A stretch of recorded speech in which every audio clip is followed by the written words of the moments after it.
What's going on? Welcome back. Welcome back to another episode of Off the Schneid. We had a busy weekend, so apologies for not being able to go live over the weekend. Got a lot done around the house though, so that was good for the household, for the homestead, if you know what I mean. So I appreciate you guys coming in. It's a weird time in the off season. Not a lot to talk about right now. Mandatory minicamp's over.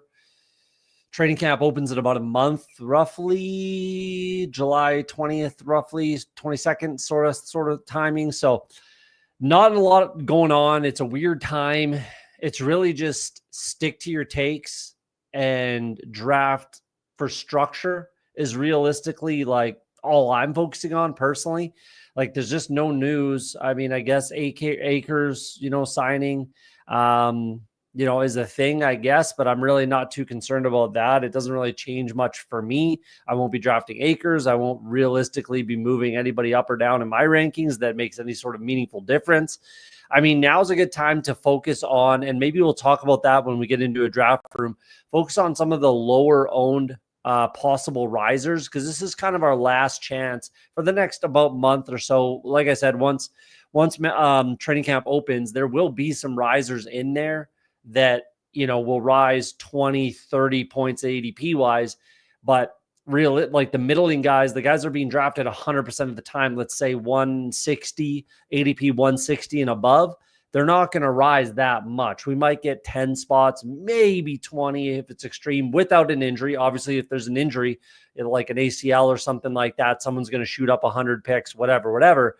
But just from movement in camp, the only guys that are going to move a ton are the guys that are, 200 plus, something like that. So maybe we'll touch on a couple of those guys, because there is one that I'm really liking right now, and I'm going to try to gobble up as much shares as I can while he's super, super cheap, and then see if it hopefully it works out for me. But let's say what's up to the chat. We got Pepper Tony in here first. Appreciate you coming in.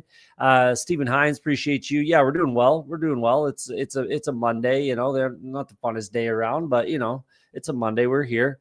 Jason Calhoun, we got the Huron River Rat right here. Appreciate you coming in. Hartman, what's up, man? Thank you for stopping by. Cam Akers signed with someone, not much there. Yeah, it was New Orleans, was it not? Like, I believe it was New Orleans. Like, it didn't even move the needle for me.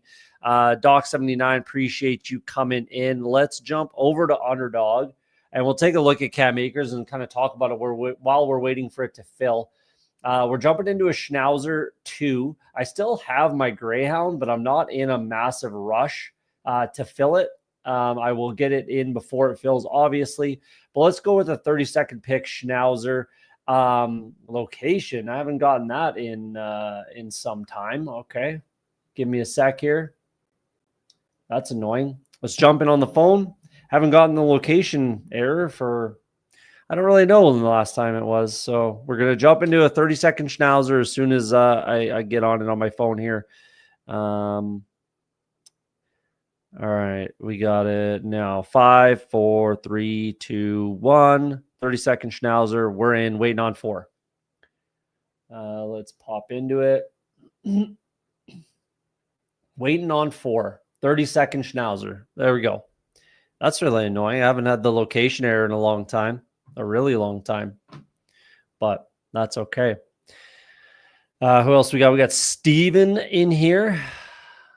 I get a lot, have to join via phone. Yeah, I get it a lot and have to join via phone. I haven't for a long time, a really long time, to be honest. Basically, whenever I do it on Chrome, it doesn't really make me do that. So I don't know, it's weird. But we're in there. 32nd Schnauzer 2, and yeah, it was the Saints that Akers signed with.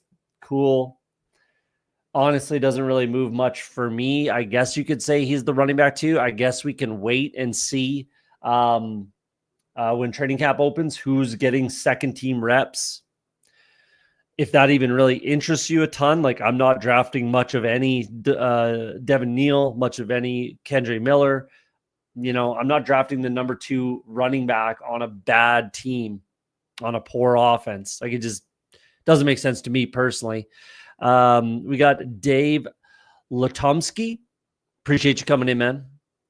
Losimo, how you doing, man? maxed the Schnauzer today. I'm assuming. We got Lolsimo in here. Who we got in the draft here? We got Champ X3, Champ 3 times in the 1 spot. We've got the Huron River Rat, Jason Calhoun in the 4, Lolsimo in the 9, Latumsky in the 11, and Peppertoni in the 12. So only 3 badgeless.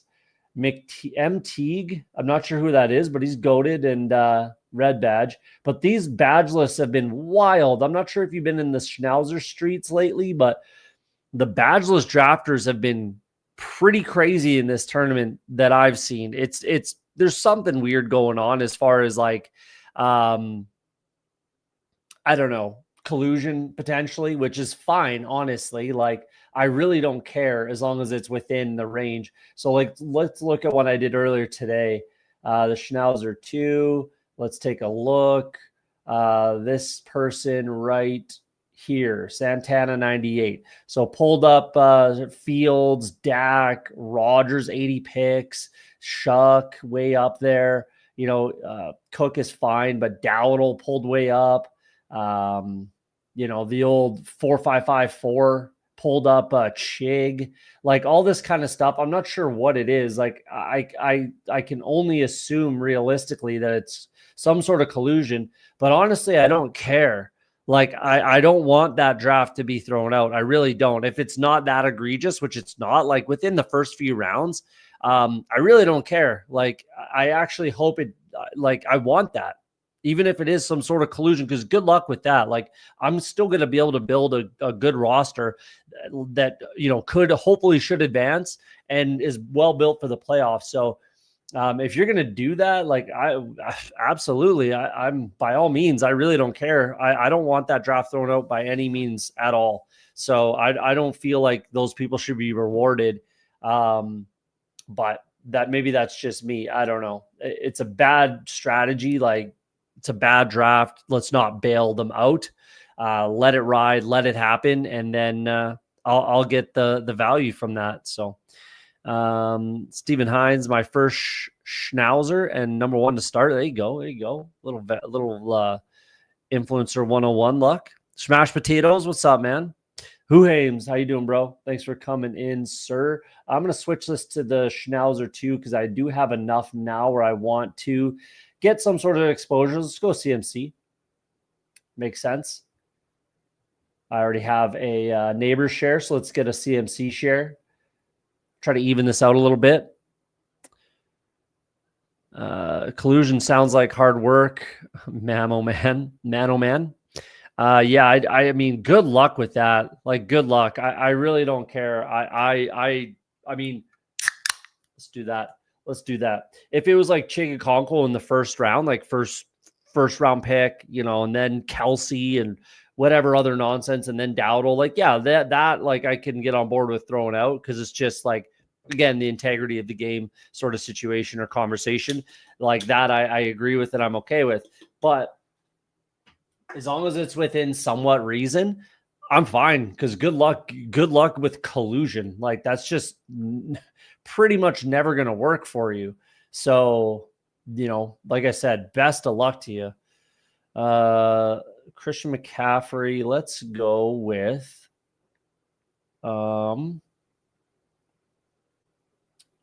let's do something a little bit funky.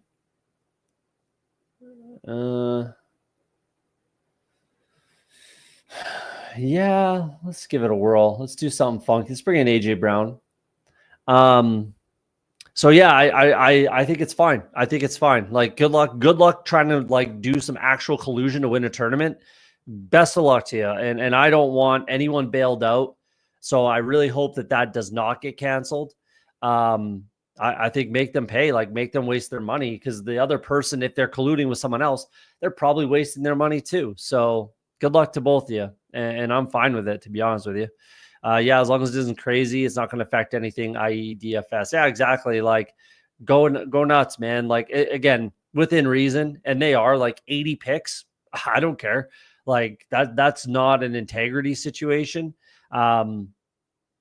It's just either maybe a bad drafter or trying to collude, which is like, good luck. If you're actually trying to collude, Best of luck to you. It's not going to work out, and I'll take the EV. So there you go.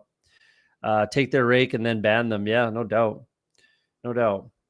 Like, yeah, don't bail them out. Don't cancel the draft. Like, as long as it's not egregious, as long as it's not ridiculous, which that one is not. It's not like so egregious that it needs to be thrown out to protect the integrity of the game. It does not need to happen. So I agree with that. Like, don't refund them, ban them, whatever. Like, I don't know what their process is as far as like banning. And what they do with do they refund those people? I would imagine they have to. But I don't know. It's an interesting one. And what's stopping them from just making another account? Like, I don't know. Is it just like, it can't be, they're not tracking IP addresses over there, are they? I don't know. Maybe they are, but I'd be kind of surprised if they were. It's a weird one. But again, I don't want that draft thrown out by any means. I do not want it thrown out. Leave it in, and good luck to those people. So, oh wow, this guy going 3 straight running backs. Okay, pulls up Kyron. Interesting. I like the Bijan Taylor start, but I definitely would not be taking Kyron there personally.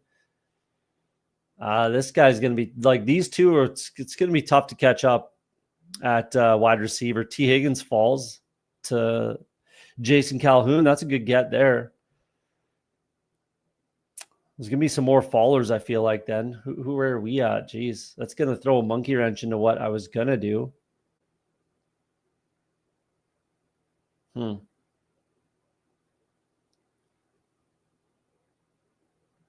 Wow. Maybe I'll still do it because it does make the most sense. Let's just bring in Josh Allen here. Like Harrison and Smith, okay, sure. But like if they paired up with either McCaffrey or AJ Brown, like I could be talked into it for sure. But AJ Brown and Josh Allen pair up. Some nice value though. And even this guy's getting some real nice value on Marvin Harrison here. It's an interesting draft room we got here. This guy pulling up Kyron really changed things around. Rashee Rice gets pulled up. But really, like, you could have went the other way. Actually, probably not. That's an interesting one. It's a good combo. That's rare. Good job up for Jason Calhoun there for the River Rat. That's a unique pairing, that's for sure. So that's kind of fun. Can't imagine there's too much of that, especially in this tournament. Even this one too, but I just don't love it. This one is doable. Interesting room to start. Breece Hall is just such a smash here at 35. I love that. That's a guy I want to get as much as I can at that price. All right.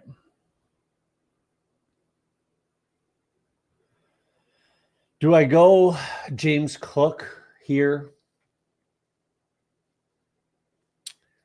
Probably not.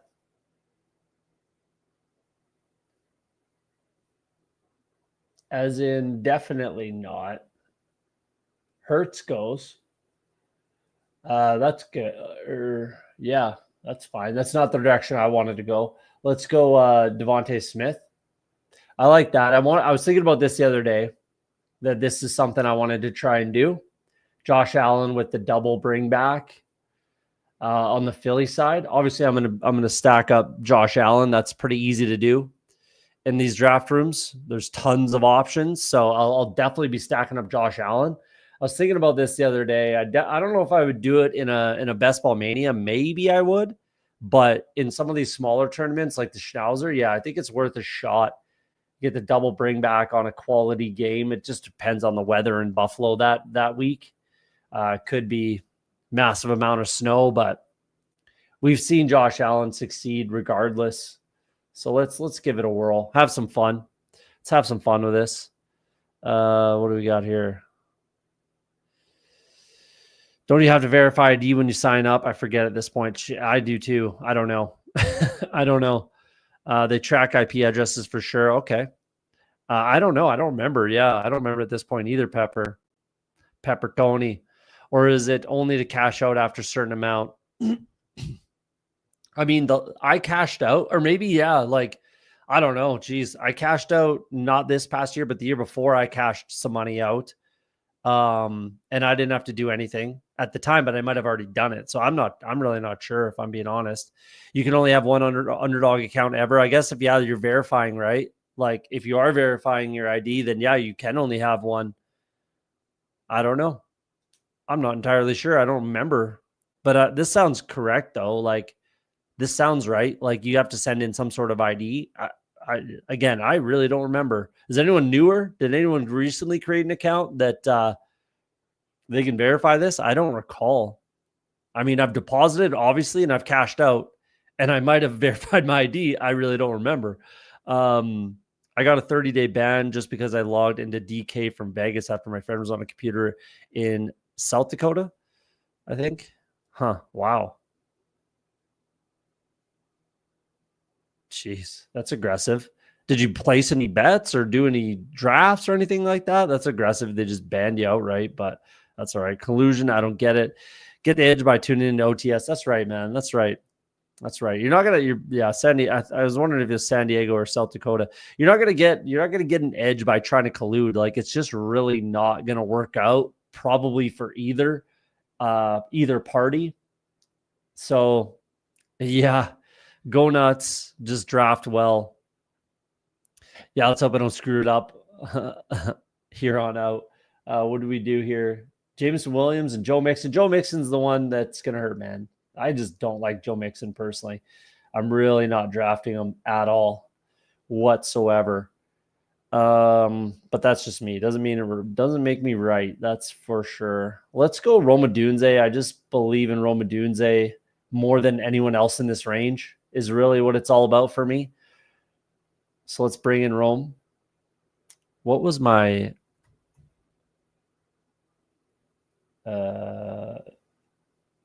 whoops, there we go. No exposure in this tournament. Wow. Okay. Well, there we go. Let's bring him in. Yeah, I'm just not a Joe Mixon guy, but doesn't make me right. Rice in the second. Hell, Josh Downs might as well go in the second too. Josh Downs is flying up there. That's a name that's starting to fly up there. Like this is the time of year where the Twitter machine will affect ADPs, which is kind of crazy to me. It's just like opinion based. Again, there's certain takes in there, which I get, but like it's just opinion based. So for me, it's like just I already had Josh Downs pushed way up, and I'm a big Josh Downs guy, so it doesn't really change anything for me personally. But he is definitely being pushed up the board by a lot of people. So I don't know, and this is like recent news. It's like a recency, not bias, but it's a recent. I don't know. It's a recent thing that's happened just because of the Twitter machine. I don't really know what I want to do right here, but it's probably Chris Olave. Kind of has to be.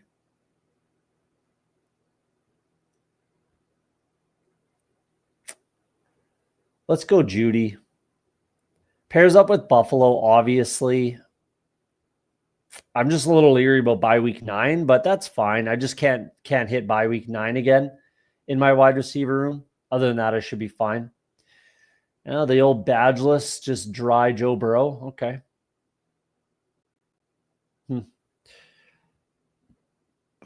I cashed a lot out, not all of it, and had no trouble. It all went in my bank account. Nice. I didn't think you could do it direct to your bank account. Mind you, I'm, again, Canadian, so it's not as easy for me. I had to do through PayPal, which is a pain in my ass because I don't really like PayPal.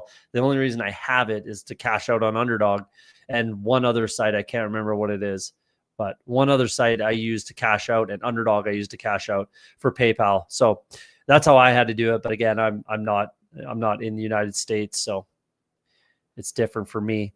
They call it location jumping. Apparently you can't do that. I used to have him enter tournaments because you can't in Nevada. Gotcha. Location jumping, eh? Jeez. That's why I like being Canadian, man. I can play anywhere except for Ontario, but I don't ever really go to Ontario, which is good for me. I don't want to.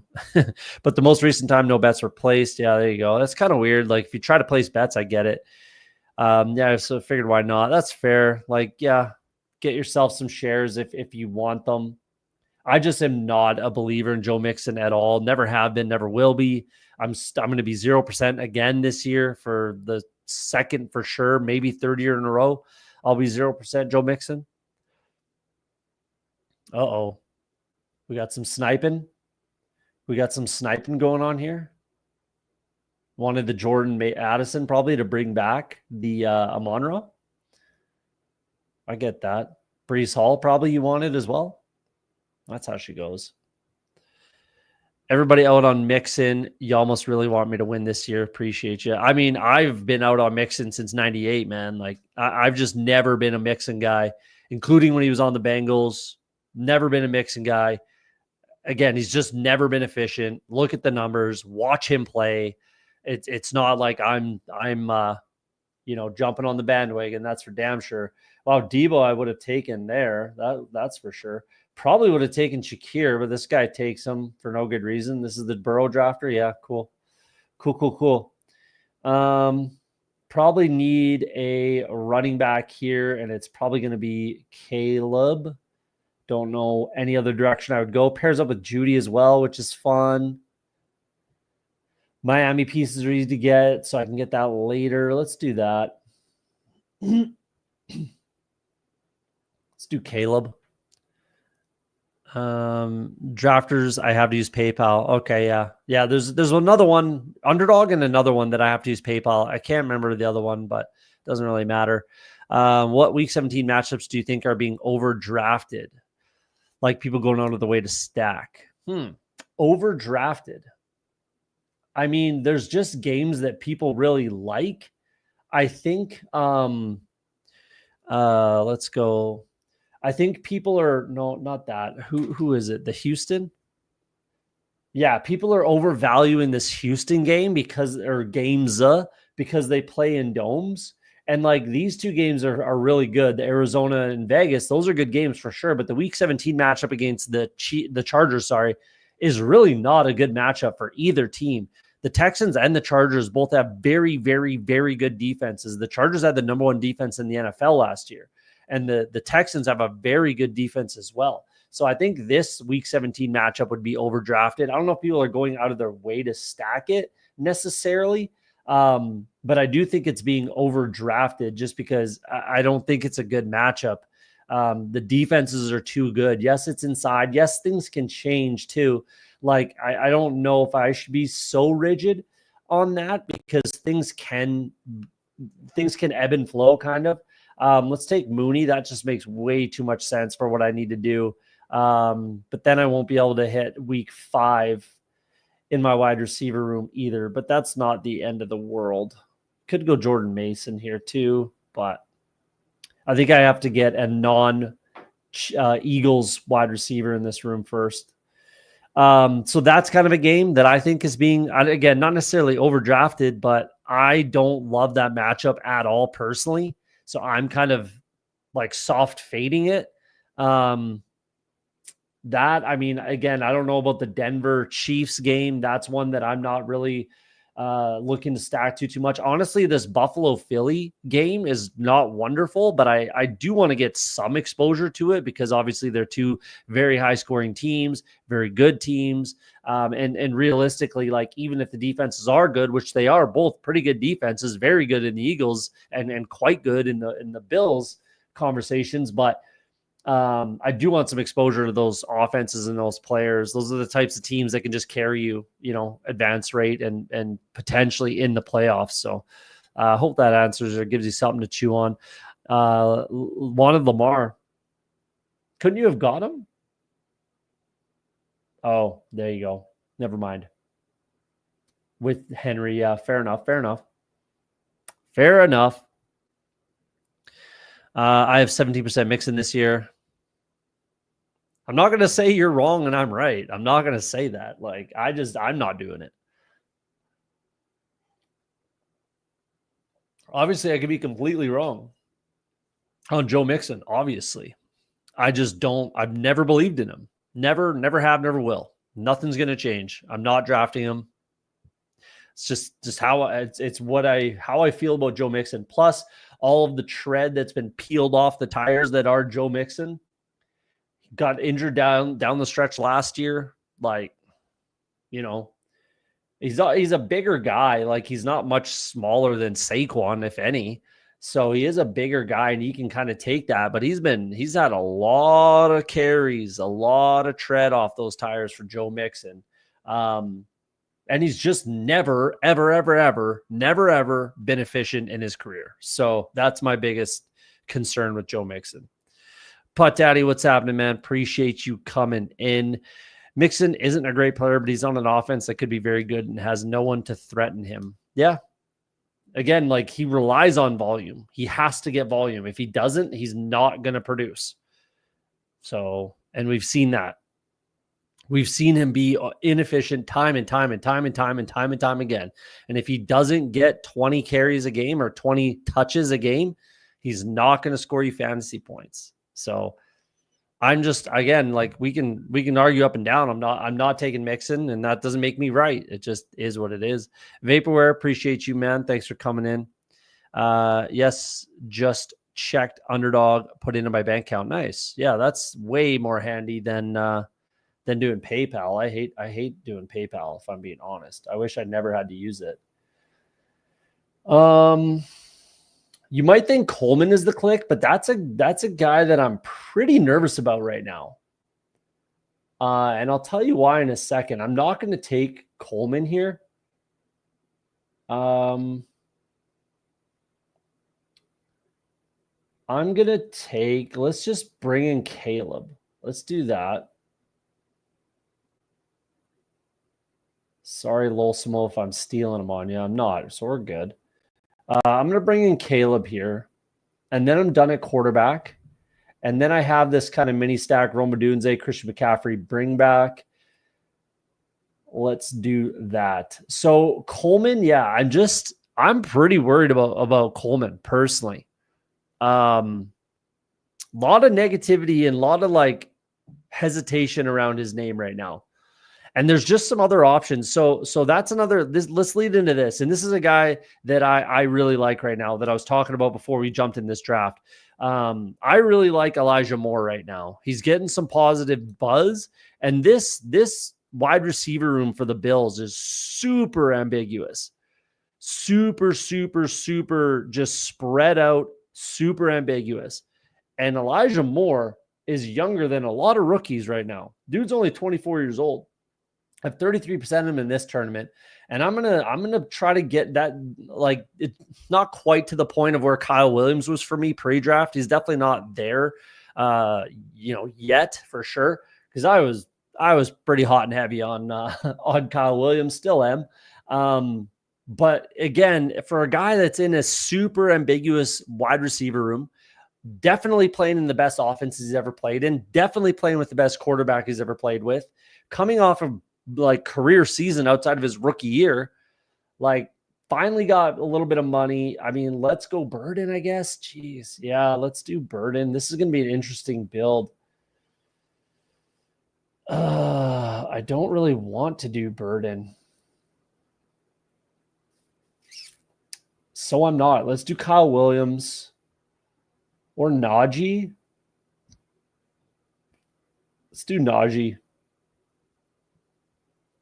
I like Najee. I don't really care if no one else likes him. I like Najee, and I'm going to keep clicking him. But anyways, back to the Bills. Like I think that, again, Josh Palmer, I like. So it goes back to that conversation where it's like, if you like them all, just take the cheapest piece, right? You can say that with a lot of different. We were saying that about Daniel Jones and Anthony Richardson. If you think they both play and you like them both, take the cheaper option. Right? Like, sure. I'm not sure I always subscribe to that conversation because I definitely don't, especially when we're talking about quarterbacks. But when we're talking about running backs, wide receivers, Yeah, like I'm kind of there at the Jacksonville backfield as well. Like I like Bigsby the most, arguably. Bayshall Tootin I like as well. I like ETN the least in that. So I'm going to take the cheaper options.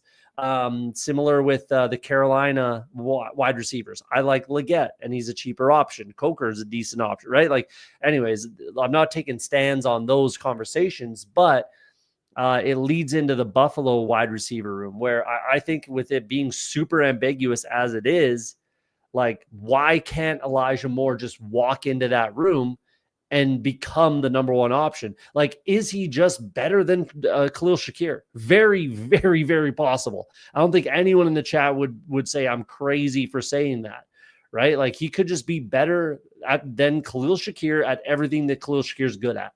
He could be better at all of it. So, and then with Coleman, like he had that wrist thing, and then I think he got surgery over the offseason, and he's been slow through OTAs, like second-year guy. He could just kind of fall off a little bit. He could just kind of fall into obscurity, realistically. I don't think anyone would be shocked if that's what happened to Keon Coleman, but I mean, I just think that there's a lot of room for somebody to have like 1,000 yards, 8 touchdowns. Somebody, and it could be Josh Palmer, it could be Elijah Moore, it could be Khalil Shakir, it could be Keon Coleman, it could be any of them, and I don't think any of us would be surprised. So I'm taking some Elijah Moore quite a bit right now. I just think that it's a good option at the end of drafts. Catch up on the chat here, Thad. Looking at the numbers now, Joe Mixon was 3 years, RB9, RB11, RB7.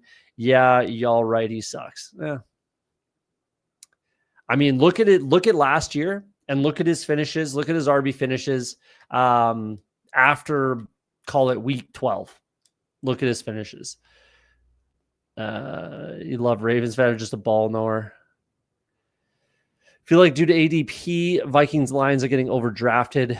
We almost draft entire skill players on both teams before round 10, including backups. Yeah, I could see that. And you could throw the Jags in there as well. Like the Jags could be super overdrafted right now.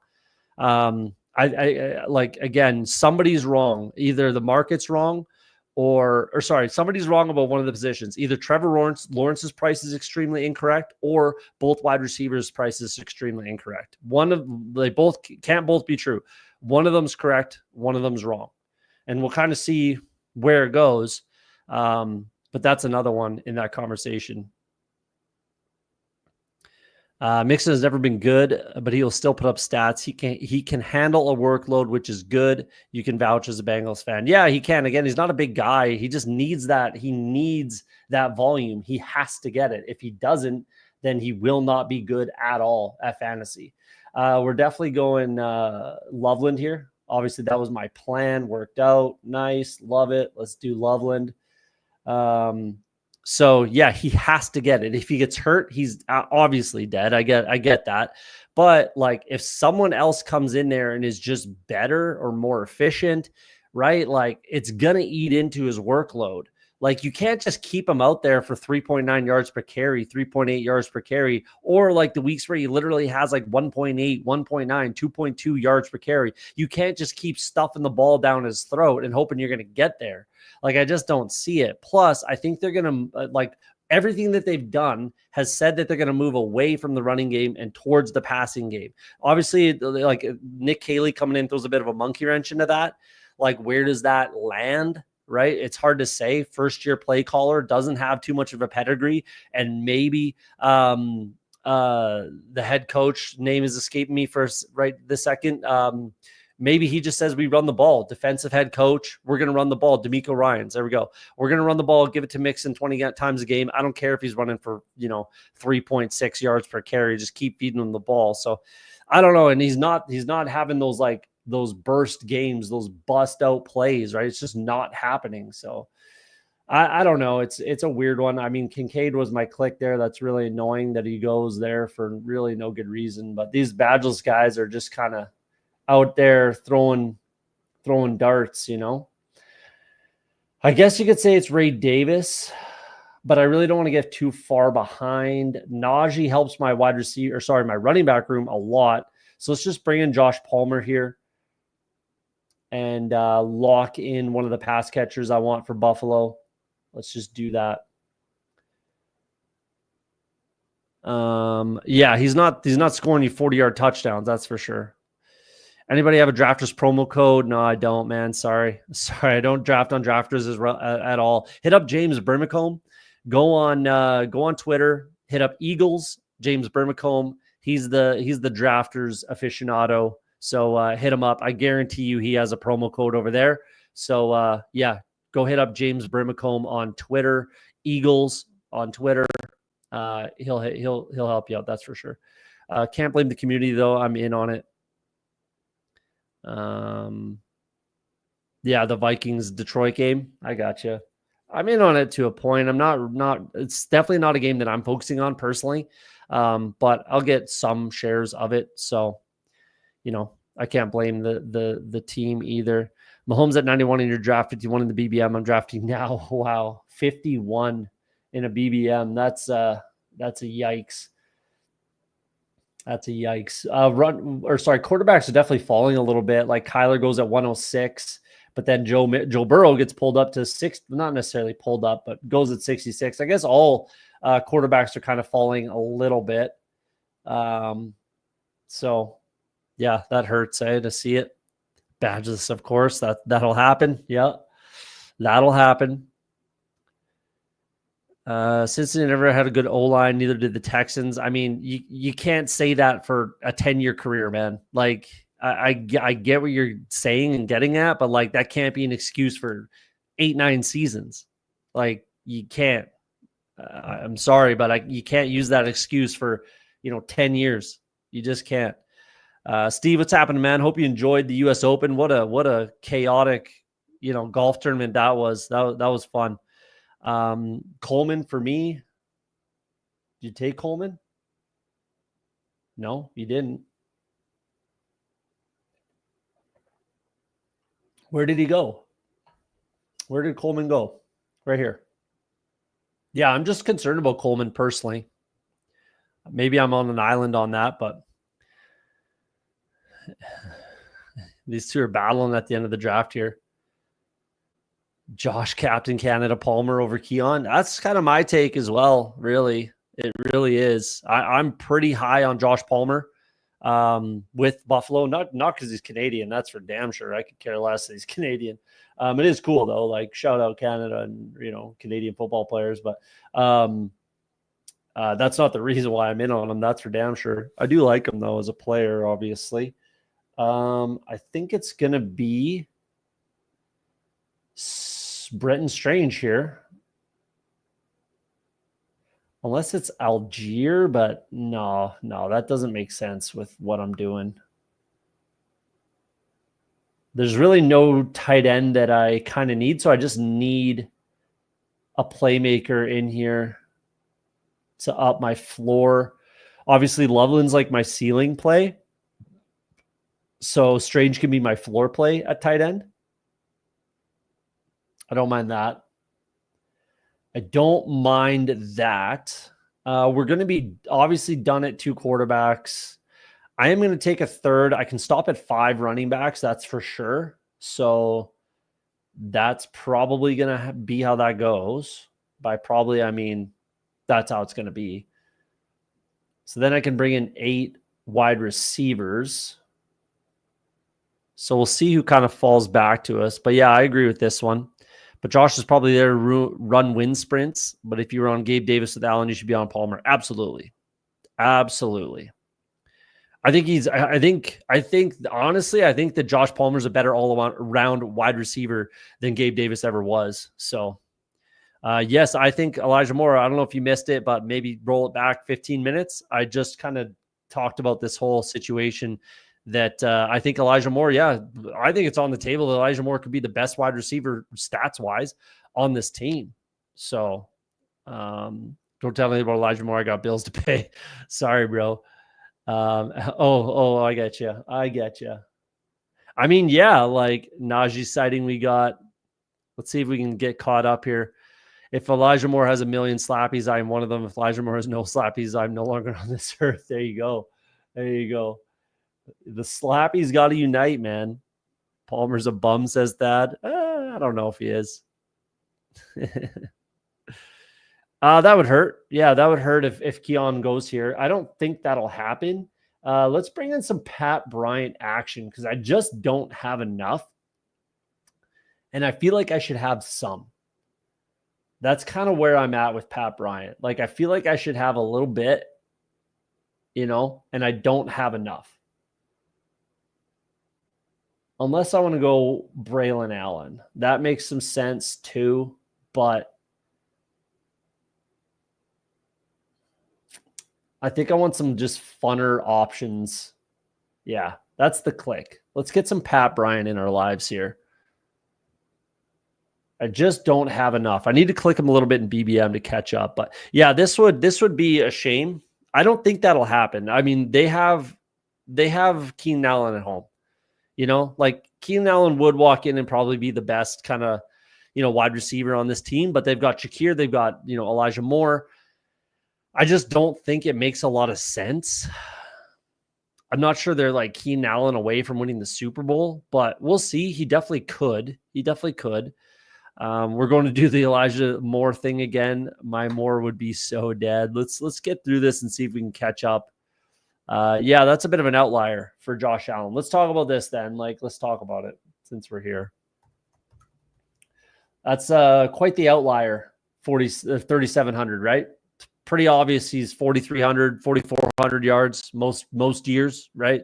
So last year was a bit of an outlier. So I'm not really concerned about his passing yards. Typically, he has at least 600 more passing yards. And we can argue that his wide receivers were just in shambles last year, which would be a pretty easy argument to make. And then let's look at Elijah Moore. So rookie, matched his rookie season in yards, but a bunch more catches, more targets, touchdowns didn't really get there, but he's playing for the Browns. He was playing on the Browns and they were a piece of dog shit last year. So if this is the best situation he's ever had in his career, he's still only 24 years old. I really don't think people know that. It seems he's 24. He's younger than a lot of rookies that came in this season, 24-year-old on his fifth season. That's pretty wild. So I'm willing to give him some concessions over here about how, things worked out for him so far in his career. That's just how I'm looking at it. Could it be wrong? Sure. Am I wrong? I doubt it. I would be surprised if I'm wrong. I am going to pull up.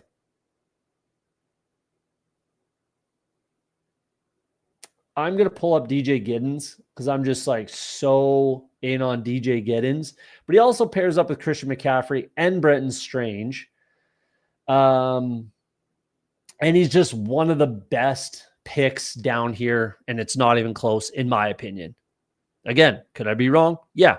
But in my opinion, DJ Giddens is a premier handcuff for a guy that is shown to be relatively fragile. But I'm in on Jonathan Taylor too. Don't get me wrong. I'm in on JT, but I'm very in on DJ Giddens. He will most likely be my most drafted player in this entire draft cycle. He already is pretty much there. So yeah, I'll be drafting DJ Giddens anytime. Essentially, anytime I'm not drafting Jonathan Taylor, and sometimes I will still bring him in with Josh Downs. Chances are most of my teams have an indie player on it. And it's probably either JT, DJ Giddens, or Josh Downs. That's for sure. Some Tyler Warren here and there. And maybe a couple clicks of Adonai Mitchell and Pierce, maybe stuff like that. But yeah, other than that, I'm going to have one of those three indie players on my roster. So we'll see if that works out for me in the long term. Disbanded, what's happening? Appreciate you coming in. Those guys are cannibalizing each other. Yeah, maybe, but someone could also just take off. That's what I'm betting on is that, with everything that I outlined for Elijah Moore and the potential that I think he still has in the tank, and this being the best situation he's ever had, he could just take off and take over. So that's kind of what I'm betting on there. It's going to be Mike Gesicki in here. So 2 rookies, 2 solid bets, very, very common tight end room for me. That's what I'm doing. Then I'm done at tight end as well. That's kind of what I'm thinking could happen. Is it going to happen? Maybe, maybe not. I mean, that's what I'm kind of betting on when it's my 18th round pick most of the time, right? Like they could cannibalize each other much like they did last year, or Josh Allen gets back to 4,400 yards and someone really takes off. And I'm betting on the new guys. Like I'm betting on Josh Palmer. I'm betting on Elijah Moore. Those are the guys that I'm betting on. I'm not betting on Shakir hard a little bit. I am picking Shakir a little bit, especially with Josh Allen, but I'm betting on the new guys that come into the best situation they've ever had, and they are just that much better. That's kind of what I'm betting on. We'll see. It could be wrong for sure, but no one's had 100K with Allen except Diggs. I mean, rewind 2 minutes and there we go.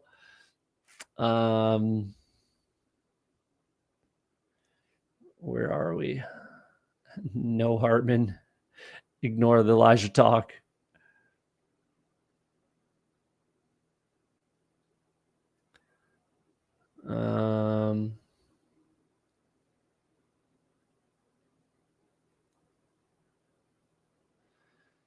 Let's try to get caught up on the chat. Appreciate you guys. Does Houston have the O-line to just impose their will? I think Mixon wins with splash pass plays. I mean, they traded up and traded a significant amount to bring in Woody Marks, who's arguably the best pass-catching running back in the draft class this year. And I think they brought him in to catch passes. I don't think they brought him in to play complete second fiddle to Mixon. I also think they want to take some off of Mixon's plate and spread it around. I think that Pierce can potentially get more carries, and I think that Woody Marks will get some. And then even Nick Chubb coming in obviously takes away from Mixon a little bit, and then Pierce, Woody Marks. I think they're going to spread it around a little more. So I don't particularly think that the volume is going to be there for him. That he absolutely 100%, no questions asked, needs in order to be successful. We're just going to take Elijah Moore here. I mean, it's pretty obvious that's who I was going to be taking. And then we'll pick a running back to finish out our room. Yeah, I know. We know. I just think they're going to pull back from that this year. That's my firm take, considering he faded towards the end of last year pretty significantly, and it really cost them in the long run. So that's my take and pushback on it. Rashard Smith goes, one of my favorite clicks down here. Don't really love this range whatsoever. Obviously, it's a pretty shit range of running backs down here.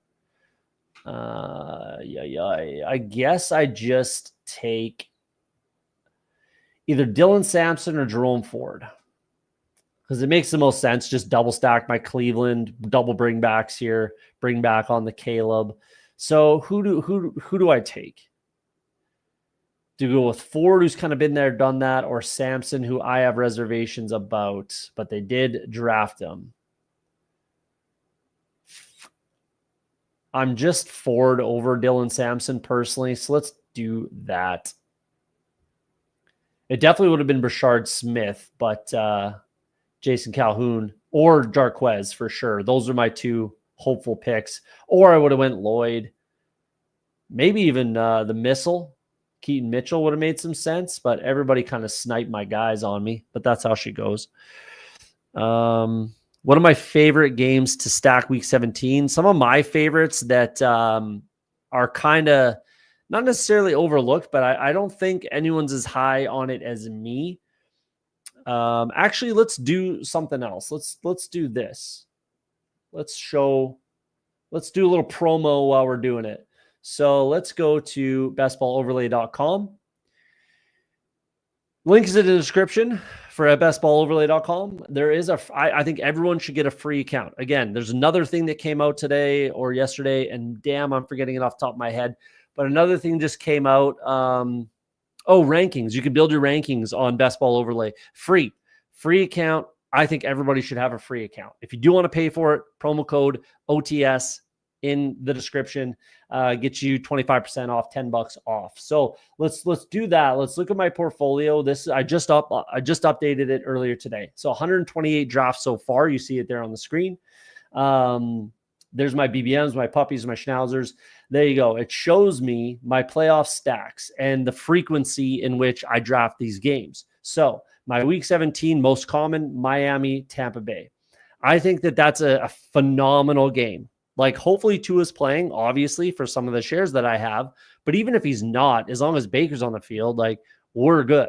So that's a game that I'm hyper focused on a little bit. I'm mini stacking, like stacking my quarterbacks, bringbacks, all that kind of stuff. That's a game that I think is a little less owned than some other people. And that's what I'm looking for, is the lesser owned, but could easily go off and be the winner for that week. So Miami, Tampa Bay, New England versus the Jets. That's another game that I'm hyper focused on. So Fields with Mason Taylor and or Garrett Wilson with a bring back, typically Trevion Henderson or my guy Kyle Williams, sometimes the other pieces, but that's another game that I'm focused on. Atlanta and the Rams, that's no secret. Everybody likes Atlanta and the Rams. I get it. Atlanta's a team that you definitely want to focus on as far as playoff matchups are concerned. So that's number 3 as far as frequency. So definitely one I'm focused on.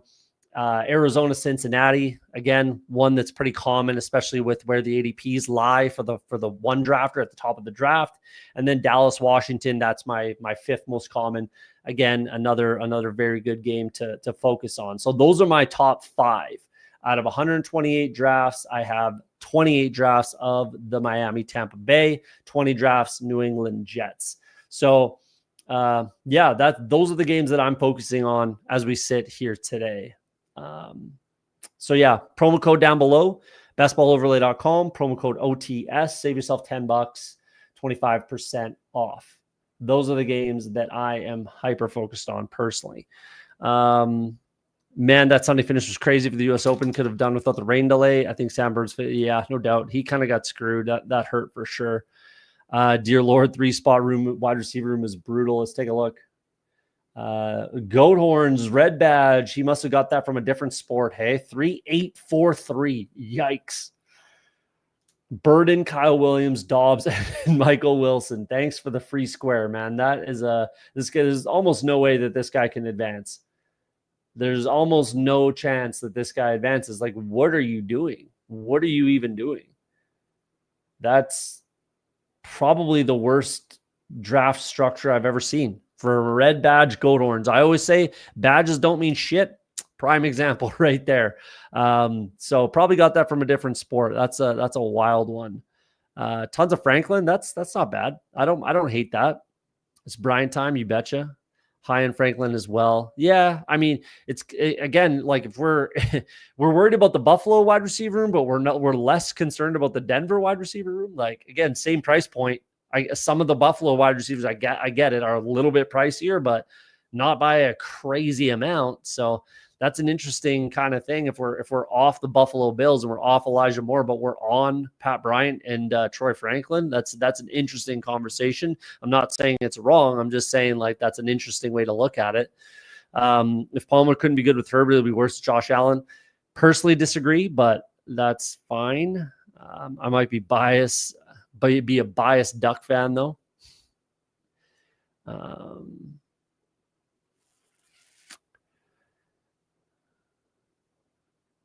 Can't hit 4K without Diggs. We'll see about that. Wide receivers are in shambles. Probably that team we're talking about. Yeah, for the Cleveland Browns, for the Cleveland Browns. So, one read Jerry Jeudy, who drops 12 passes last year, and then Njoku, like, I don't know. I'm pretty, like, optimistic with how 18th round Elijah Moore can do in Buffalo, personally. Me wrong? Never. I'm wrong a lot, but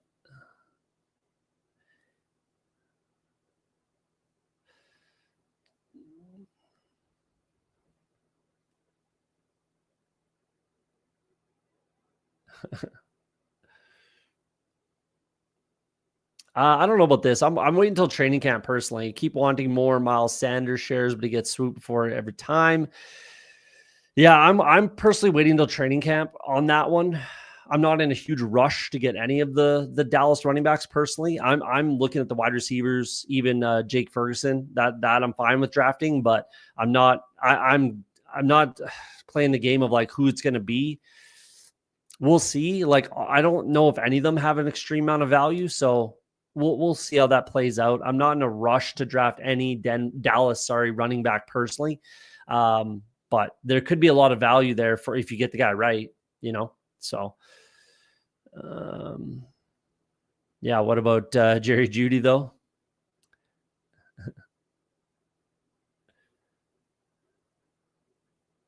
Judy's arguably like never good though. That's the concern with Jerry Jeudy, right? 12 drops. He's always had a case of the drops. He's like, it's always been a problem. So I don't know. I would argue that with like better competition, a better wide receiver 2 in there, I think Jerry Jeudy would really struggle, as we've seen him in the past when he doesn't have all the volume. Doc's with me on this. I've been smashing Palmer and more when I have Allen or an Eagles stack. Yeah, I like that. I like it personally. So, Slapper Tony.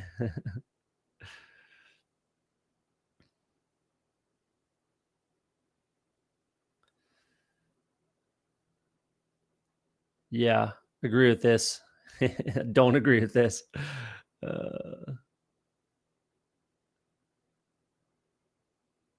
Yeah, I mean, I wanted to get Kincaid on this team. He just kind of got scooped for me a couple picks before I wanted him, or before I was able to get him. I thought it made a lot of sense for this team for me to get Kincaid, but that didn't happen.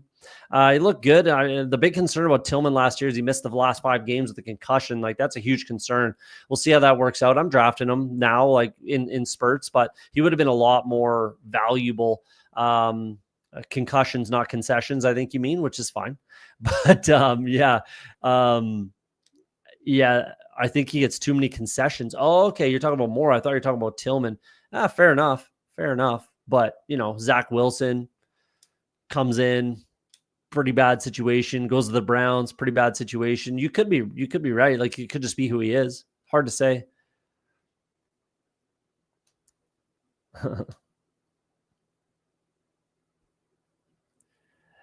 Yeah. Don't agree with the sentiment. Like, he could get over it. That's for sure. Like, Cooks, similar thing. Brandon Cooks had a similar situation. We'll see if Chris Olave, right? And Chris Olave goes a heck of a lot higher than Tillman. And you could argue the situations are relatively similar, although Olave is a much, much, much, much, much better receiver than Tillman ever is or will be. I get too many concessions when I go to games. Yeah, don't we all? All right, let's jump into another one. Let's take a look at some of these teams just quick. Knicks, Prescott, and Daniel Jones. I don't mind that. Chase Brown. We're looking at Champ X from the 1 spot. Chase Brown, Swift, Scattaboo, Rashad White, Dowdle. I like that room. That'll work. Chase, McLaurin, Pickens. I like that little mini stack. Sutton paired with Knicks, Quentin Johnston, Myers, Calvin Austin, Yoshi Voss. That's fine. 1 tight end. Little tough sell for me on the 1 tight end.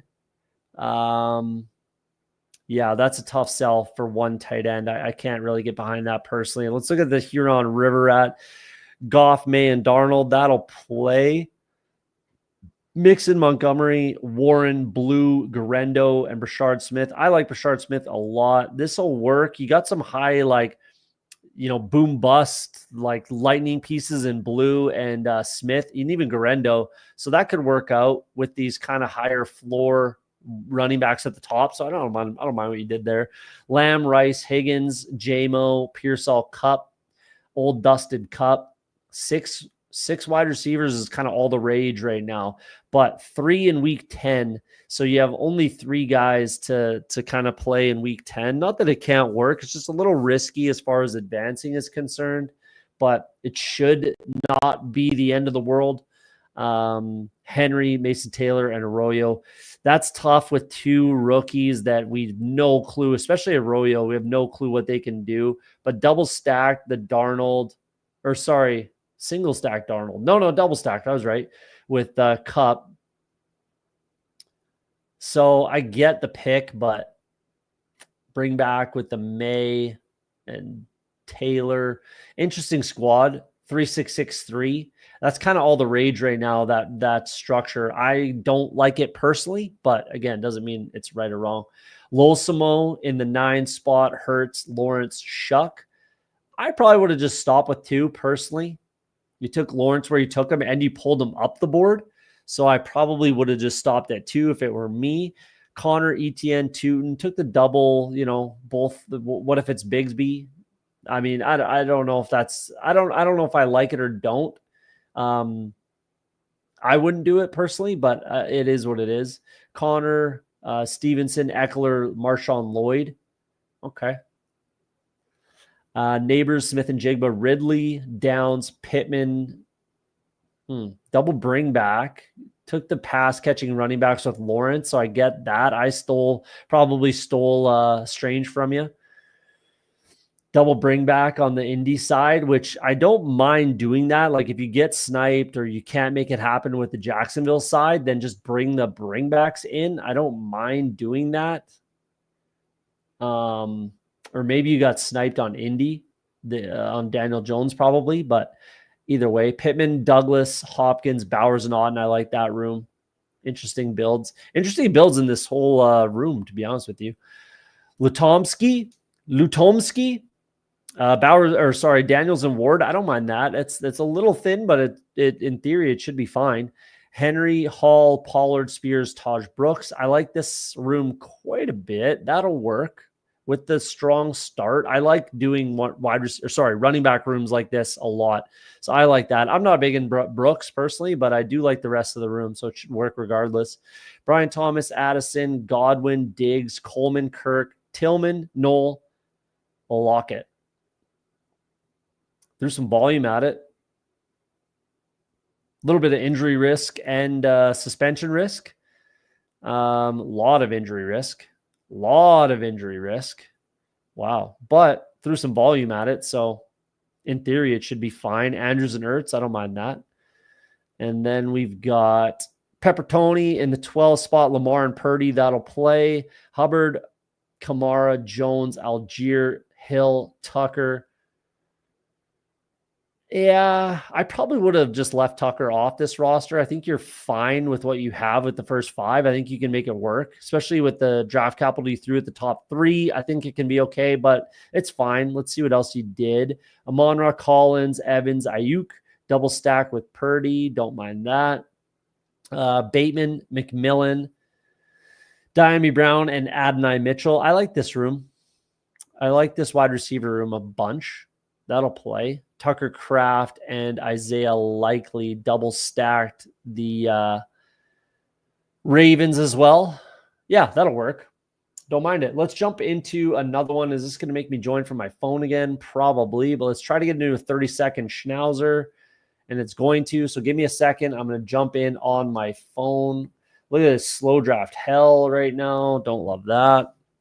But I'll give you a little 5-second countdown before we get into the 30-second Schnauzer 2. Let's do it.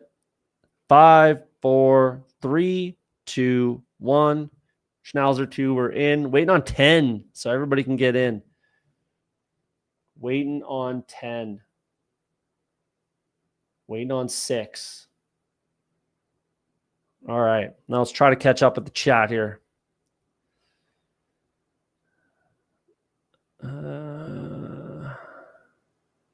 Nice. Crab cakes in football. Calhoun's maxed on the Schnauzers. I think I still have 9, which is kind of an odd spot considering the rooms are wild. The rooms are wild. Trevor Lawrence. Appreciate you coming in. Jason Calhoun. Emo Cowboy, what's up, man? The guys had Tom and Tyler had Nez on earlier today on the Fantasy Sanctuary. So go check that out. I watched it before I jumped on here. Thought you guys had some good takes. Had a good stream, except for poor Tom. Couldn't get his mic working. That's pretty brutal. He was probably raging behind the scenes. I've never drafted before, just like to watch. I thought you drafted at night. I thought you drafted late, disbanded. That's what you said last time. Got to go to Balmer for the real crab cakes. There you go. Crab cakes. Yeah, these Schnauzer's rooms have been just wild. I've found a lot of like borderline collusion, a lot of weird shit in these Schnauzer rooms. But yeah, so you're fibbing, telling little white lies over there, just telling little fibs. I got you. I'm on to you. We got Losimo in the 12 spot. Lutomsky in the 8 spot. Steve O Speak in the 6 hole. I know this name is somebody, HDJDJHD. I know that's somebody, and he's been in the chat. I don't know who he is, but I know that name. We got Champ in the 2 spot, draws the 1 and then the 2, and then Sea Slave in the 1 hole, the Influencer 101. Well done. Appreciate you guys coming in. Hey, hit that like button, guys, if you don't mind. If you're here, smack the like button for me. If you're new to the channel, hit that subscribe button if you appreciate the content. We're on the road to 600, hopefully on the road to 1,000, before the season starts, fingers crossed. But yeah, hit that like and subscribe button for me if you don't mind. Share with a friend, maybe. If someone's new to BestBall, wants some takes. I typically do things a little bit different than other people do. I have some firm takes, some firm fades, which we're going to have to go over relatively soon. I actually am due to take a look at my exposures, which I think everybody should do with frequency. Make sure there's not a lot of holes. And again, BestBall overlay. You see the numbers on the screen here. That's bestballoverlay.com. Promo code OTS in the description if you want to pay for it. But at the very least, go get yourself a free account over there. Some good free stuff. So I just think you're really, really hurting yourself if you don't take advantage of some free tools that make a lot of sense. So, but just my 2 cents on that one. No pressure. No pressure. I just think that Neighbors is so far and away the most talented player on his team. And he did what he did last year with the quarterbacks that he did it with, gets massive quarterback upgrades. Like, I really think that, I'm thinking Neighbors should be over Puka potentially. It's really close, but I'll take Neighbors. Again, there's competition, there's target competition, there's injury concerns, there's rookies down here, right? There's all kinds of not like firm question marks that are going to scare me off of everything, but there's some question marks down here where I don't think Neighbors has question marks like that. And he's just so far and away the best and most talented player on his roster, and it's not even close. The only other guy that has that kind of situation is CeeDee Lamb. And you could say Justin Jefferson too, but CeeDee Lamb, Malik Neighbors, again, probably Jefferson, but Jefferson and Jamar Chase are close in that conversation. I just think it's head and shoulders by so far the most talented players on offense on their teams are CeeDee Lamb and Malik Neighbors in the first round anyways. Well, I guess in the entire draft, realistically. So that's kind of my 2 cents on that. So, yeah. Obviously, CD got a little bit of competition with Pickens, but I think they really just help each other realistically. Neighbors, let's do HN because I haven't drafted him yet in the Schnauzer. And I think I'm at least 10 through. So I'd like to get some shares of Devon Achane here. Let's do that. Let's do that. Sounds fun. Second Schnauzer is number 2. There you go. You get a little switch up. I'm on to you. I'm on to you. Disbanded. Neighbors is QB proof. Obviously, like I agree with that. He showed it last year, right? And he got like three quarterback upgrades over what he had last year. So I honestly think like all three quarterback options would be better than last year. But Russell Wilson, obviously a quarterback upgrade.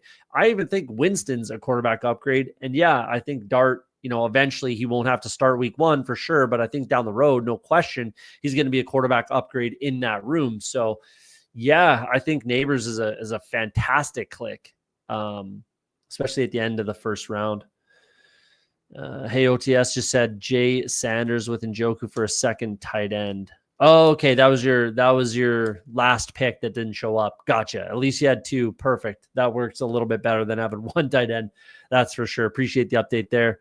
JT Best Ball, what's happening, brother? Thanks for coming in. Appreciate you. I'll be on with JT this Friday, right? Yeah, this Friday he's having a little streamathon sort of thing, 6-8 hours, something like that. I think 6 hours he's doing.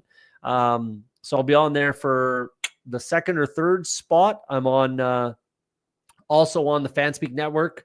So shout out Steve-O in this draft with us, Steve Schaup. I'll be on with Meg on this Friday night, and then almost immediately over to JT Best Ball to be on with him. So there's lots of entertaining streams. I will not be going live. Obviously, I'm on 2 channels, so I will not be going live on Friday. But you can catch me on both the Fanspeak Network and over on JT Best Ball this Friday. Looking forward to it. Should be a fun little night of drafting. So we'll see what we can cook up on Meg's stream. I think we're doing BBMs on both, so we'll see what we can cook up. I'll have to do something different than we did with BBG over there with the old Christian McCaffrey, Jonathan Taylor start that we did with BBG. Made him super uncomfortable, but I think we ended up with a great team personally. And I did that earlier today myself on a BBM because I hadn't done it yet. So I did that myself with the McCaffrey, Jonathan Taylor, Josh Allen, and then Devontae Smith. Did that start and then built it out. However I built it out, I can't recall off the top of my head, but hopefully it wins me $2 million. So there you go. Steve goes Gibbs, Brock Bowers. Don't mind that. C Slave goes Jamar Chase, Rashee Rice, Trey McBride. Don't mind that. Pretty common, but don't mind it at all. That's for sure. Bijan, Josh Jacobs, and Terry McLaurin. Don't mind that. Terry go a little early. Champ is clearly on the Terry McLaurin train. Saquon, T. Higgins, and Chase Brown. I actually like this start. That's an interesting start for NBA headband. Badgeless, but he clearly does some drafting. Tyreek falls to Steve. That's a welcome addition to the squad. There goes Devontae Adams to the Puka drafter. Makes some sense. That's Latomsky. We're going to go with JSN. Pretty easy click for me.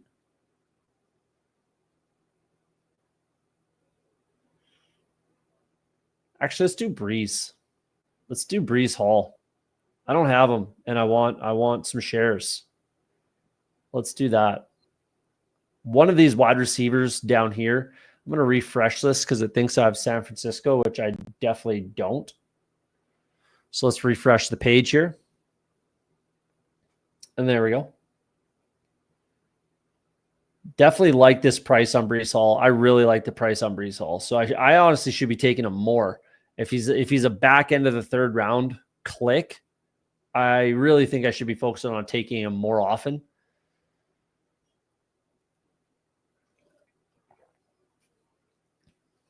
But we'll see. We'll see what his price does. I think it only goes up. JT Best Ball's a damn good drafter. Go over there and give him some love. Absolutely. Go give him a follow. Go give him a follow. And he's going to have the little streamathon this Friday, so it should be fun. Don't have a ton of Bowers, but I do get interested when he slides at the back half of the second. Yeah, I agree with that. I agree with that. I think the closer he gets to Trey McBride, the more likely I am to click him.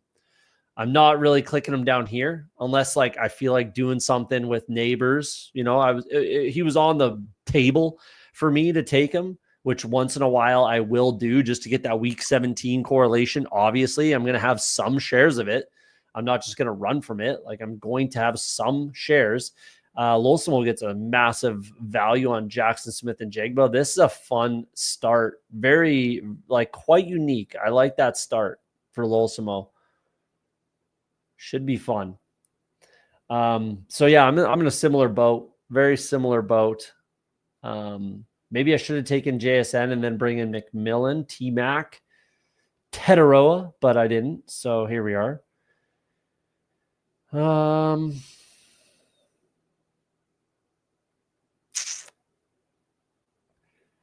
I mean, I guess that's kind of still the click. I wouldn't mind getting some shares. This is just the even out your exposure draft, I guess. Haven't taken Hall, A-Chan, or McMillan, and I only have one share of neighbors. So let's even out some exposures in this draft in the Schnauzer 2. Let's do a little bit of that. Yeah, as you should. Steve's a very, very good drafter. I actually don't love when he's in my rooms because he makes it tougher. Same with all these guys. Lutomsky, Lolsimo, Sea Slave, Champ. This guy who can't remember his name. That's why, it's drafted on stream. He's just puking EV. So, hopefully I'm earning some likes because I'm losing EV by the second every time I stream. But that's all right. It's fun.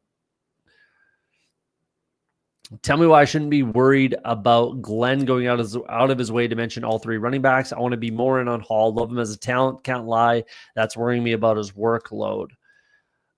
He's just by a good margin the best running back on that team by a fairly large margin. And then the other half of it is he's by far, again, a very, very large margin, the most explosive running back on that roster. And then again, third case, he's by far the best pass catching running back on that roster.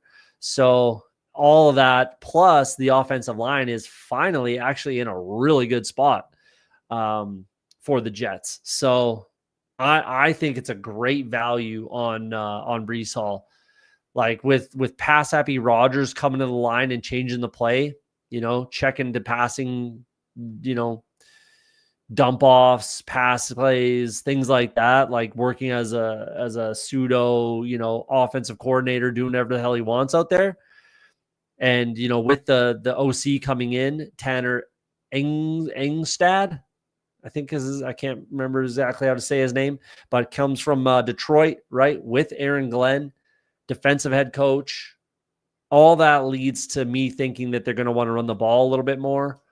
A quarterback that can't necessarily get the job done with his arm. Let's get some running game going. All of that leads me to think that Breece Hall is a pretty good pick. So especially at cost, like I kind of borderline like him more than Chase Brown. It's pretty close. And then like, it's kind of I feel like it's kind of a tier break after Breece Hall. Like Kyron, sure, but there's some big question marks right now with Kyron, which there kind of always has been, but he's always like not cared and, succeeded regardless. Doesn't really give a shit about what we may or may not think about him.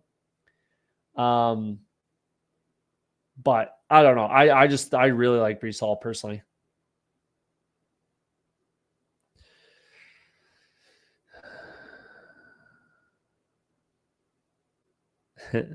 Appreciate that, Steve. Yeah. Do a lot of homework. Do a little bit of homework. Hopefully it works out. But not going to get bullied. I'll tell you that much. You're not going to bully me into doing something I don't want to do. That's for sure. Oh, man. I really wanted Waddle to fall to me here. which wasn't asking too much, but I did really want Waddle to fall to me. I really can't take a running back here. At least I'd really rather not. I think it's too fragile with Tet. So let's just do what I always do and take Rome Odunze. And I actually have only drafted him in the previous draft in the Schnauzer. So this is only my second share in the Schnauzer. So I can do that. Give me some more Rome Odunze. Pile it on. Let's go. Yeah, I need to be more in. Guess I'm just kind of waiting to see in camp. He's working like clear number one. Unknown coach staff, and just don't like that he keeps saying that I do draft Fields a lot. Yeah, I mean, I don't draft a lot of Breece Hall with Fields, and I draft a lot of Fields as well. Definitely one of my higher owned, clicks, especially at quarterback. And I don't draft a lot of Breece Hall with him, although like he is going to catch a fair amount of passes. Look at Swift when he was with Fields, like he does check down when it makes sense and when it works out and whatnot, but I don't disagree with that sentiment. I just think Breece Hall is a really talented player is what it kind of boils down to, and he's just the most explosive. So with running backs, like give me that explosion, like give me the guy that can score from anywhere. That's HN, that's Breece Hall, that they can score from anywhere, and I'll just kind of like live with the consequences. Trevion Henderson, Kenny Walker.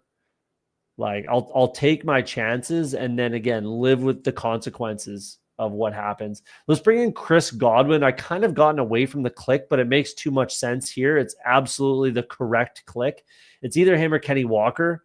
But let's do Chris Godwin without Waddle falling to us. Let's just do this. I just explained that I like the Miami-Tampa Bay game. Obviously, Chris Godwin's got to stay healthy. There's some massive concern there. But, the Bucks invested, I don't remember the contract, 3 years, $60-something million.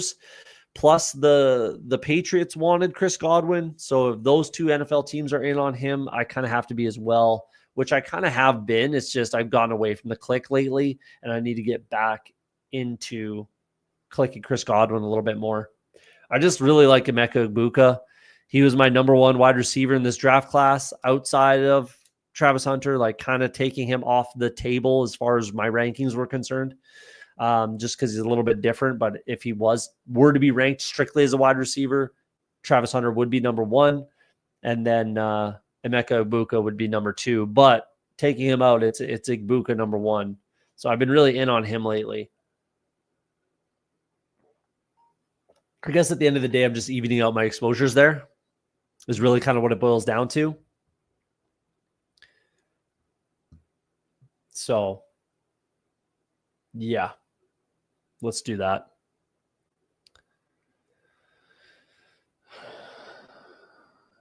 Never do this, but because it's a Schnauzer, I thought about getting the whole Lions backfield. I don't hate it.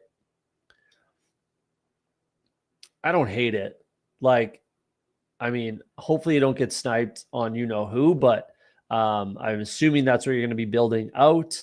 And then you're getting kind of the pass catching options and then just like the workhorse kind of, goal line back sort of situation. So ping pongs, I got you. I don't mind it. And yeah, if you're going to do different things, like I literally just did with the Josh Allen double Philly bring back. If you're going to do different things, then this is the time to do it. $3 drafts, $5 drafts, that sort of a thing. And then if something like works out or piques your interest or whatever, then you can do it in the, more expensive BBMs and stuff like that. We'll see when they release another contest. I feel like they're going to wait till the Superflex puppy fills, or at least close to it. But I'm really interested to see what happens or what they release next, kind of thing. I like what this guy's doing. This is a nice draft. He's got the Joe Burrow with T. Higgins and Chase Brown, and then the Zay Flowers. They play each other week 15, Cincinnati, Baltimore. And then obviously Barkley, Jaden Reed, I like that click. Zay Flowers and Reed play each other week 17. So I like that. I like what this three-hole drafter is doing here. It's a fun draft. Losimo, I like that unique start with the falling JSN. Gets a little bit of value on Chuba, I believe. I don't mind what he's doing over there as well.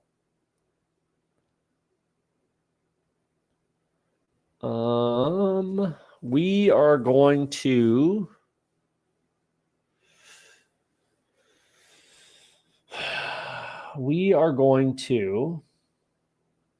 take, what are we going to do?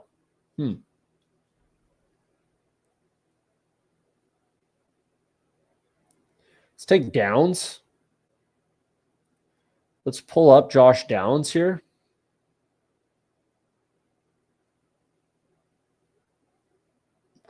Let's do that.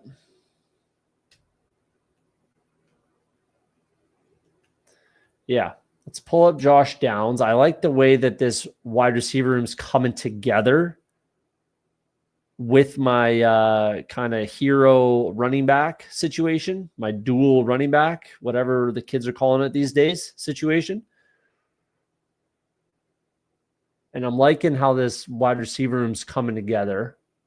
Good mix of vets, young guys, rookies, second year, third year, vet, second year, rookie. I like that. Might have to add another vet down the line, but I'm not too concerned about that. At this point in the draft, it's Downs and Mooney for me. That's basically who I'm picking between, like over Diggs, over Ayuk. Realistically, I think Downs and Mooney should probably flip Diggs and Ayuk. Mind you, Mooney will soon, and Diggs is falling in this draft.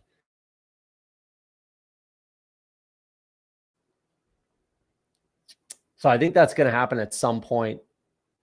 Igbuka goes before Diggs even.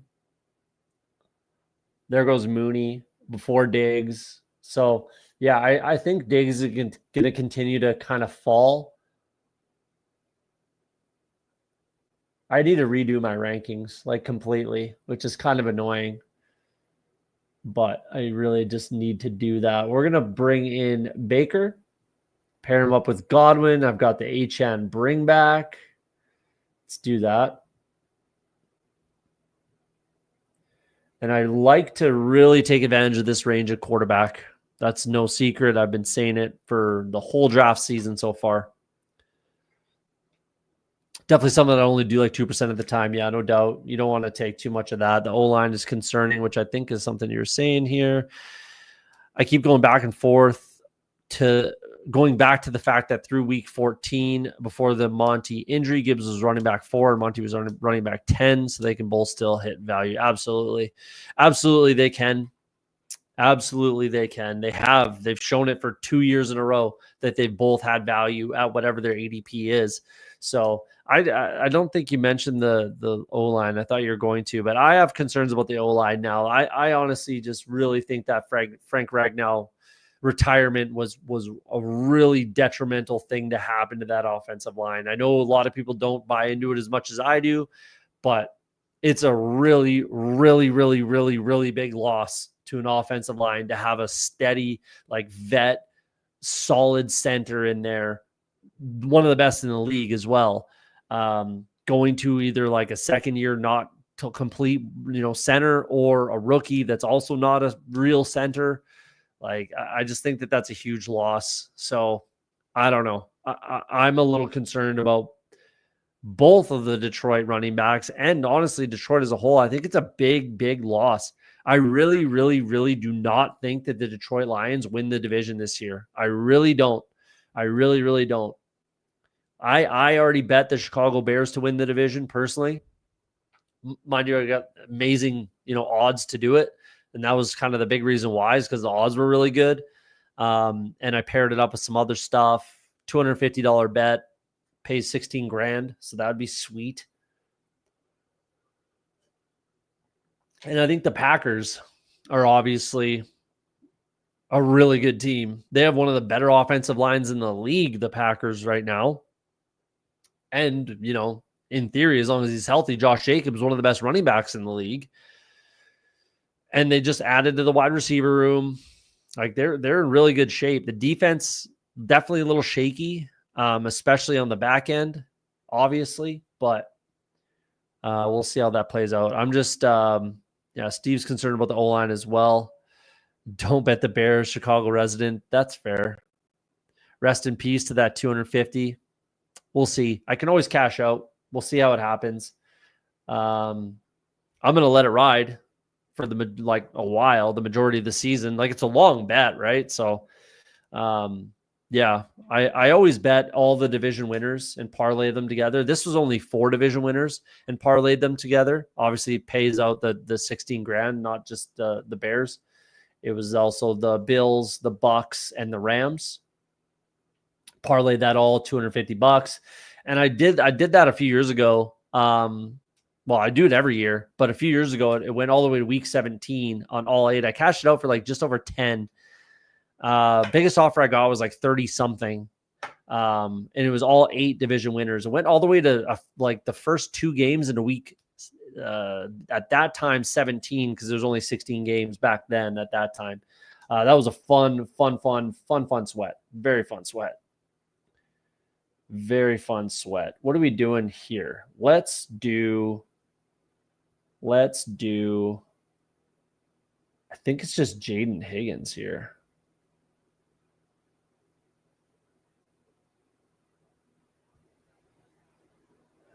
I think it's Jaden Higgins here. I'm going to do that. Let's do Jaden Higgins. I got to get away from wide receiver for a little bit after that. Could have went Caleb, but I just don't want to do it again. Like I could have done Caleb and then brought it back with Loveland again with the double stack, but I just don't want to do that if I'm being honest. I just don't want to do it. Let's have some fun. Let's build a little bit different. I'm pretty high on Higgins personally. As much as I don't love this Chargers game, like in theory, he shouldn't be getting all the attention. That should be Nico Collins. And then the Vegas and Cardinals games, I really like. I just really think Higgins could be a massive value, especially when I'm getting him at a discount, like, 8 picks of ADP value there. I'll take that all day, day. I wouldn't have minded Tracy or even potentially Najee, which Wilson will just double tap there, but I just don't think it works with my running back room. Maybe Najee. Tracy with Neighbors just doesn't make a lot of sense unless I'm doing something else. But Najee still would have been fine. I just didn't want to do it again with Najee. And why did I not want to do it again with Najee? Well, I have too many shares of him already anyways, but he makes a lot of sense for this team. And it's Zach Charbonnet. Pairs up with McMillan, pairs up with Downs. Works with my bye weeks. Not that that matters, but it does work with my bye weeks. And again, I'm getting some correlations. So let's bring in Zach Charbonnet. I've been clicking him a lot in this Schnauzer, which I need to push over to like my BBMs and stuff and get some more shares over there. I do think he's a value in this range, especially with the Kenny Walker stuff that's come out. I still like Kenny Walker, but I'd be lying if it didn't push me to draft, Zach Charbonnet a little bit more. I'd be lying if I told you that lie. I'm not cashing it out, man. I'm gonna at least watch like 10 weeks of football to see what happens.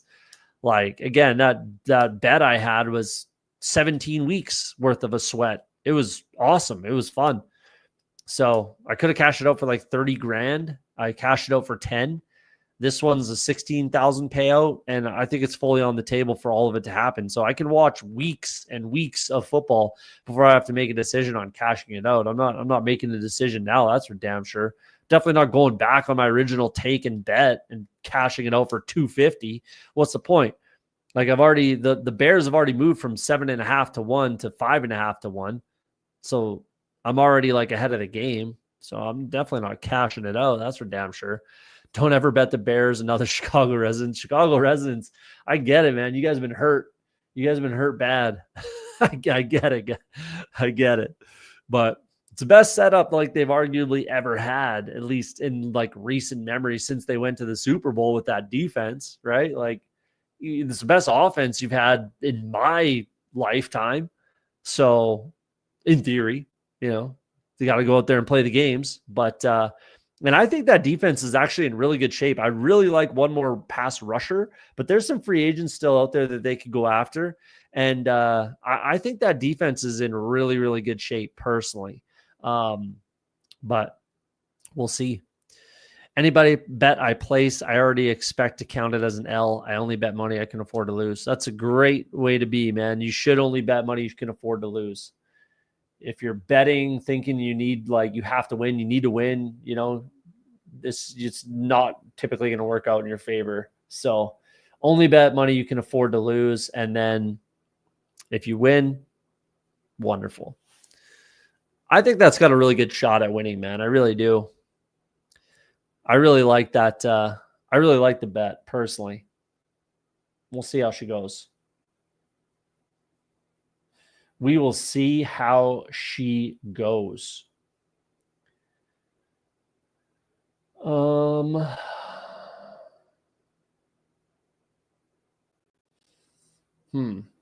What are we going to do here? Don't want to go wide receiver, that's for sure. My wide receiver is in a really good spot, fully caught up after, taking Neighbors and getting away from it. Running back room's in pretty good shape. Got Baker. I don't really love going tight end super early. Again, I could have just went Caleb and then brought in, Colston Loveland here most likely makes it to me. Maybe not. These guys don't have a tight end, but I just wanted to do something different, kind of regardless of anything for the most part.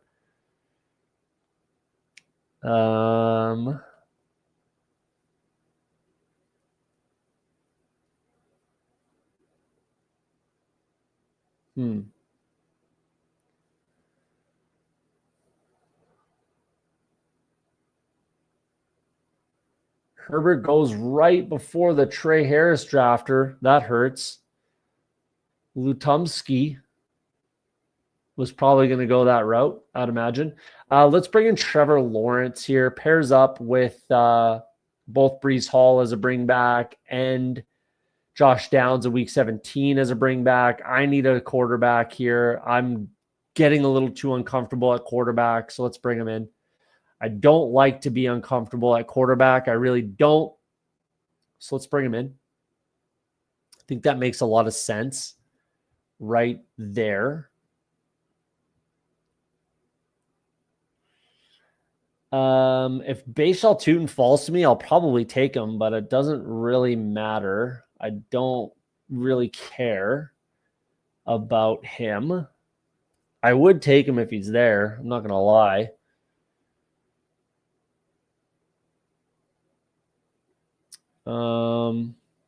Other than that, it's probably tight end, I think makes the most sense here. It's probably three. It's almost always three tight ends for me. Almost always it's going to be three tight ends. Because I'm just, unless on the rare time I'm drafting McBride or Bowers, which is not very often, but I am clicking their names a little bit. There's very few circumstances where I'm only taking two tight ends, but this is not one of them. This is going to be a three tight end room for sure. So let's bring in Tucker Kraft. I don't have enough of them. Let's bring him in.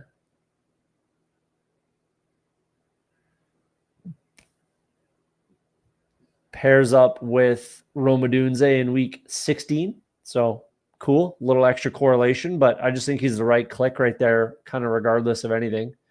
So there we go.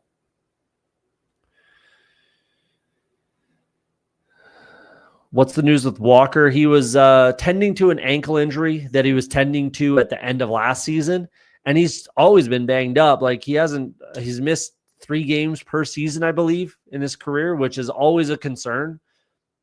Like I'm a pretty big Kenny Walker stan, but I can't, like, if I'm discounting Nico Collins because he's hurt every year, I have to have that. I have to keep that same energy, when I'm talking about Kenny Walker. And I thought he would be healthy this offseason, and he's already proven that he's not quite there. So, yeah, the best ability is availability, man. Like, if you can't stay on the field, that's a massive concern for fantasy drafters. So, at least it is for me. So, yeah, it's a big concern. I was drafting a lot of Kenny Walker early, and in the big board, I was drafting a lot of Kenny Walker. I was drafting a lot of Zach Charbonnet in the big board too. But early in the draft cycle so far, I was drafting a lot of Kenneth Walker. Now I need to mix in more Zach Charbonnet, especially, like I said, in my best ball manias is kind of where I need to really focus on clicking Charbonnet, which shouldn't be an issue. It's just like a matter of drafting right now because I'm not drafting a lot of best ball manias right now. But I did just do one earlier today. And I think it worked out nicely.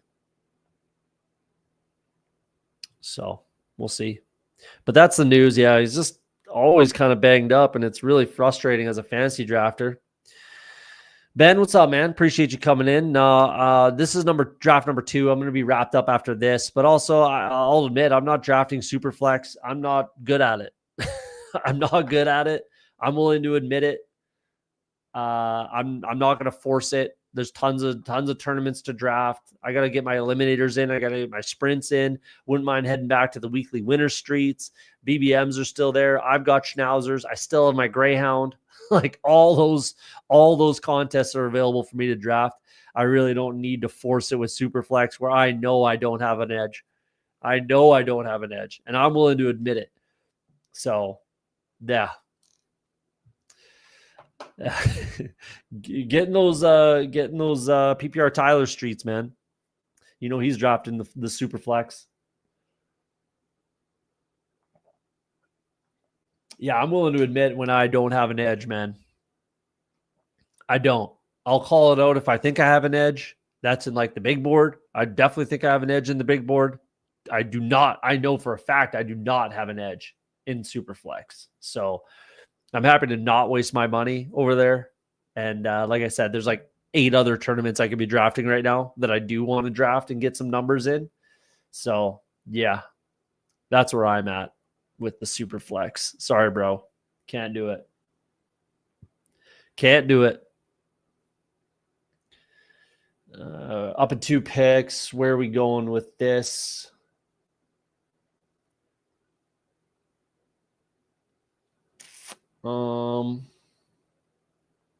Running backs could be on the menu here.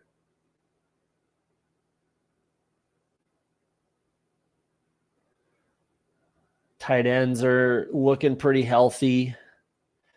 Algier makes some sense. Pitts can make some sense. Ferguson can always kind of make some sense. Let's lock up Brenton Strange with my Trevor Lawrence, with my Josh Downs bring back, and my Breece Hall bring back. Let's lock it down. Let's bring him in. Make it easy. My tight end room is looking a lot more healthy right now. I like that.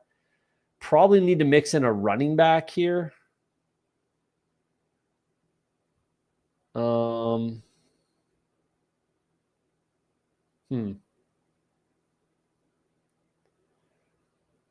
Not a lot that I really love down here for running back.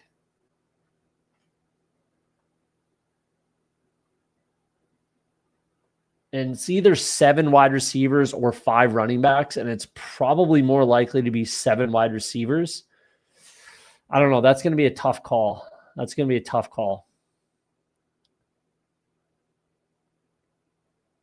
it's going to be, man. I think I just have to stop at 2 quarterbacks. I was thinking about potentially bringing in, this might help make the decision.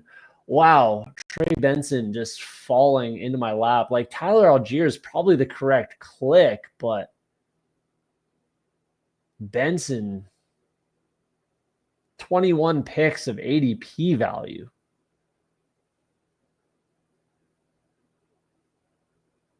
Oh, let's take the value.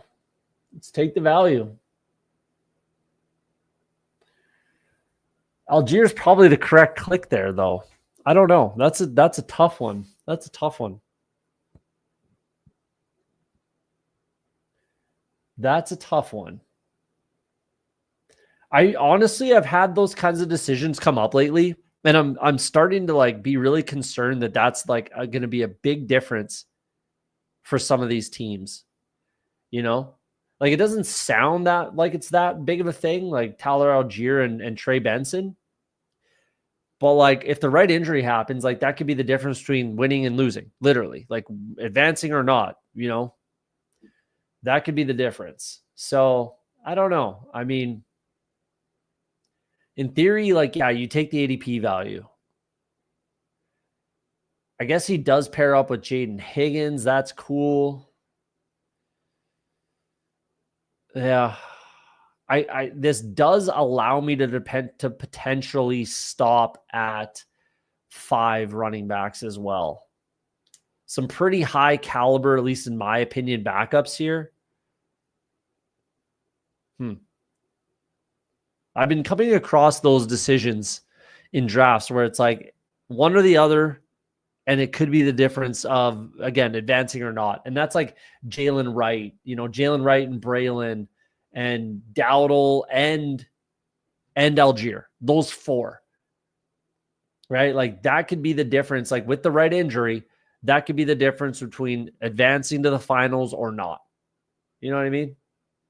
I don't know. It's just kind of a thought that doesn't really mean anything. There's no real rhyme or reason. There's no reason to think that, but it's just kind of something that's been popping into my head lately. Is like, is this decision going to be the difference between advancing or not? Maybe it is. I don't know. Disbanded's on the sidelines for Superflex. Yeah, I am too, man. I'm big in the Superflex as well. Definitely one of my favorite tournaments. Yeah, I mean, it's not my thing because like I just am not willing to sink the money into the reps I would need to get relatively good at it. Like I just don't have a strategy, and I don't want to sink in the time, effort, money. Like I have limited enough time in my life to sink in the effort. Like if you already have a strategy, then yeah, you're good to go. I just haven't drafted Superflex in like 2 years. So I'm just not doing it. Like I'm not good at it.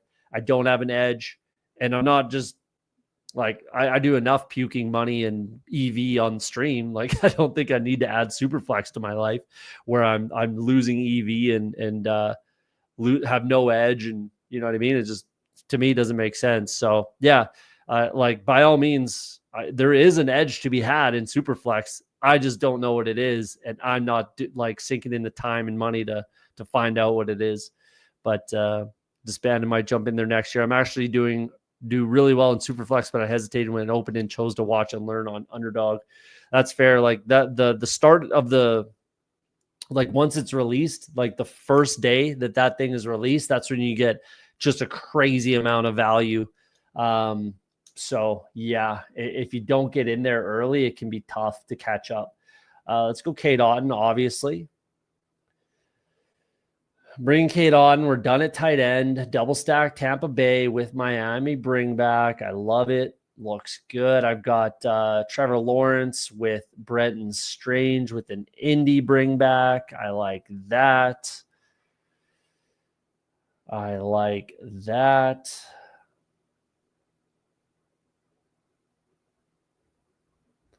I don't think I need a Denver bring back. I have the Jets bring back. Yeah, I'm good on my correlation.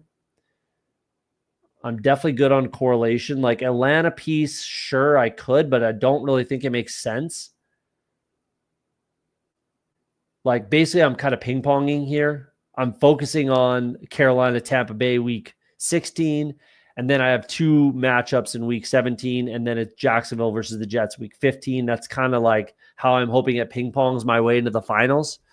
That's the theory anyways.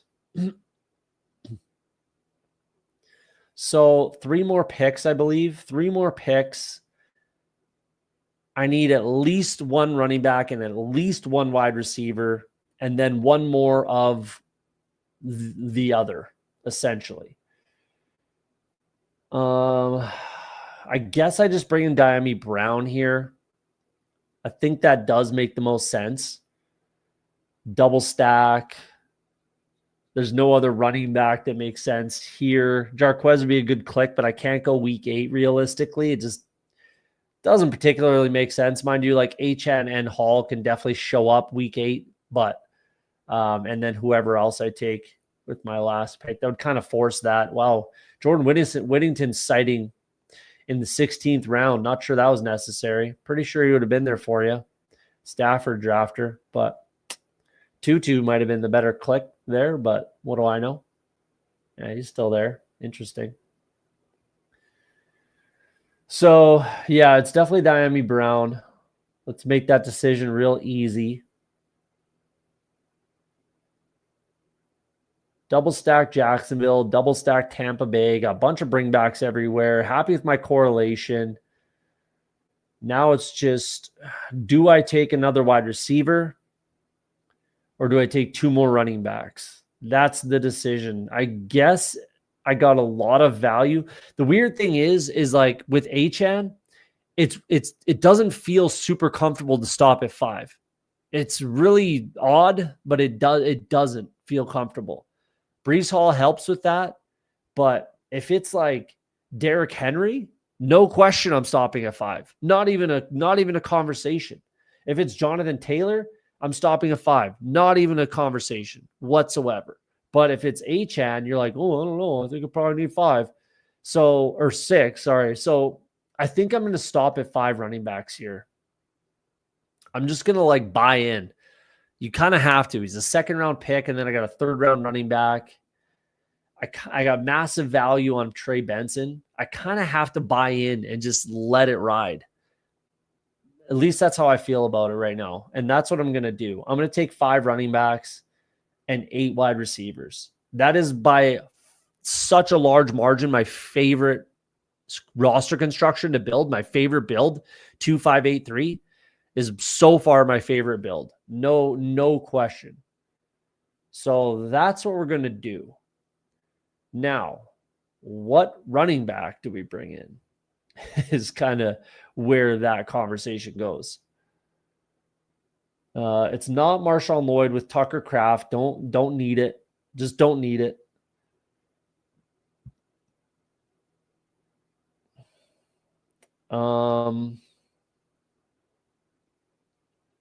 Looking for correlation. I mean,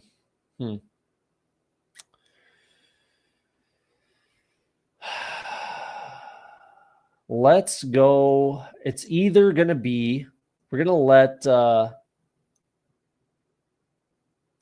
we'll just click them. It's going to be either Rashard Smith or Keaton Mitchell. Like, it works for what our bye weeks are looking like. And then, again, these are the decisions. So let's do Rashard Smith. I believe in Rashard Smith more.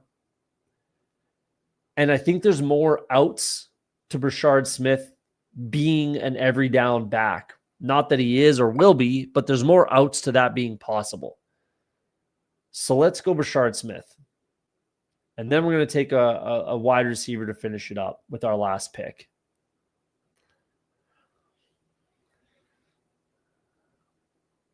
Up for a BBM after this draft. Kramer's down for a BBM. Let's see how many likes we got. Rashard Smith is my most owned post-draft player right now, 27%. I'm up there. I'm really close to you on that. Actually, I'm higher. I'm in the 30s right now. He's one of my most owned, no question. How many likes are we at? Should have set a like goal before. 26 likes. There's 16 watching right now. Disbanded says Steve is down. If we get to 30 likes, I'll rip a BBM. And we got to do it quick because this draft is pretty much over. So we need to get to 30 likes. 3 more likes. That's really nothing crazy. There's 16 people watching. Should be doable. Hit that like button, and we'll rip another one. So it's Elijah Moore. That's what we're doing. I'm going to practice what I'm preaching here. It was going to be Xavier Restrepo, but because I do want to get some shares of him. but it's going to be Elijah Moore here. I got to kind of practice what I preach. Makes a lot of sense. Bye weeks makes it nice as well. I like this running back or wide receiver room a lot. 19 people watching. If we get to 30 likes, we're at 29. We'll rip a BBM for the people. If you're new to the channel, a couple new names I'm seeing in here. Jeremy, I think you're new. Or I think I've seen your name before. I'm pretty sure I've seen your name before. Appreciate you. Steve is down, says disbanded. Jalen McMillan scored 8 touchdowns as a rookie. Yeah, no doubt. I like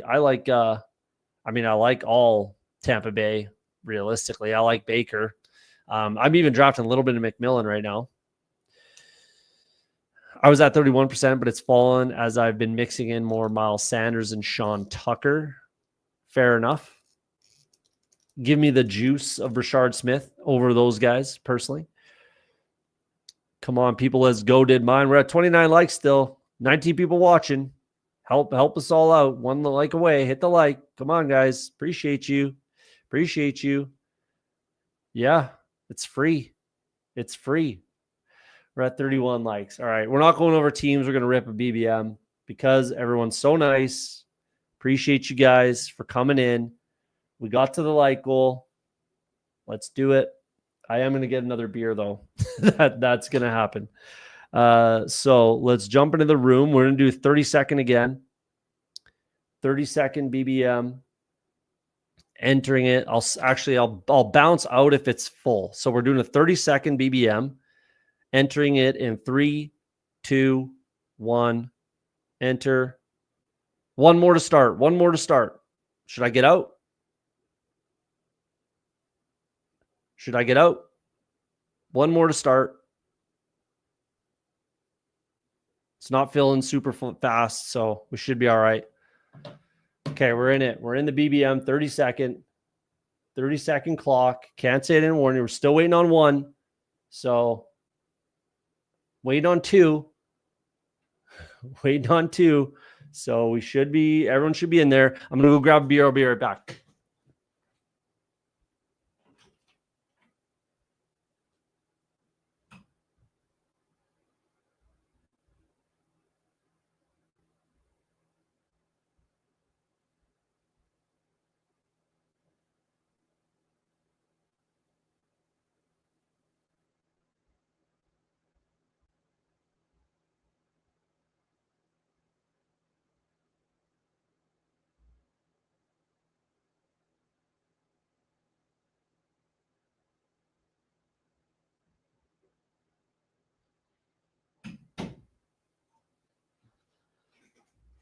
All right. All right. We got the 8 spot. I like it. We got the 8 spot. Let's go.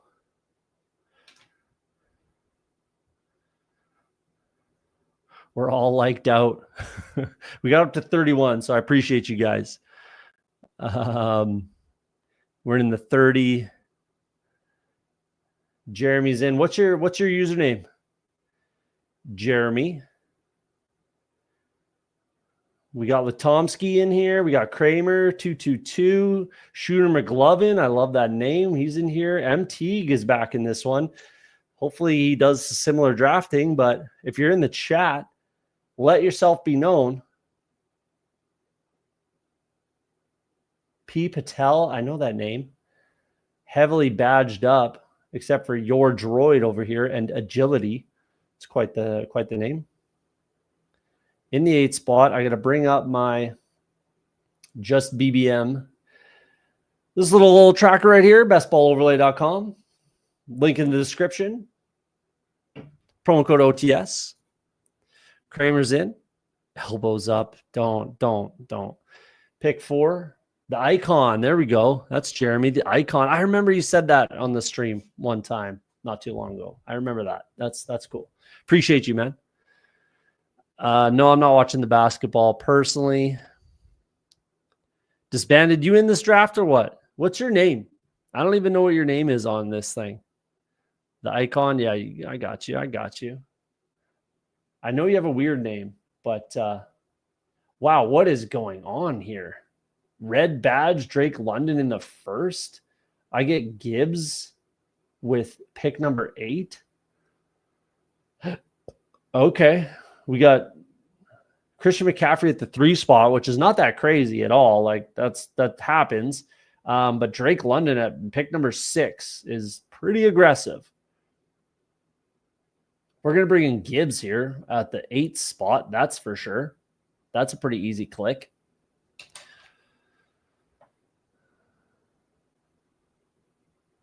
Oh, disbanded Brotherhood on Underdog. Okay. Okay.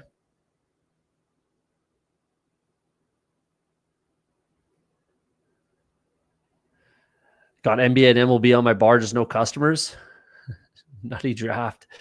You're drafting while you're working? Appreciate the hustle, man. Appreciate the hustle over there. That's a wild one. Like, again, McCaffrey at 3 is not that crazy, but Drake London at 6, like, should I be concerned with what this guy's doing? I don't know.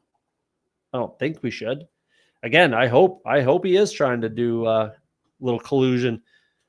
Neighbors at 12. Huh. Neighbors Amon-Ra start. That's got to be pretty fun. Wow. Neighbors Amon-Ra start. That's really nice. Trey McBride gets pulled up. Holy moly. We've made it to get your guys season, I guess. Wow. Brian Thomas. Come on down. I don't have any HN in Best Ball Mania yet. Now's not the time to do it, but that is a gap. That's a massive gap right there. Whew. I've even got 2% Bucky. All right. But we're going Brian Thomas here, no question.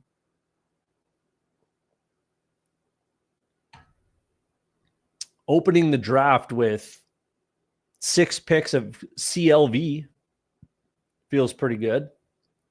But HN 0%, that's a massive gap. Chase Brown 0%, less of a gap, but definitely don't want to be 0. Kyron 0%, Mike Evans 0%. I told myself in the big board I would force myself to click Mike Evans, and I did in the big board, but here we are. I need to click that name a little bit. 0% Cook, which I can definitely start clicking now.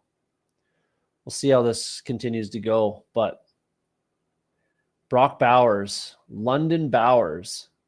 The stupid thing about that is it's not even unique in any way.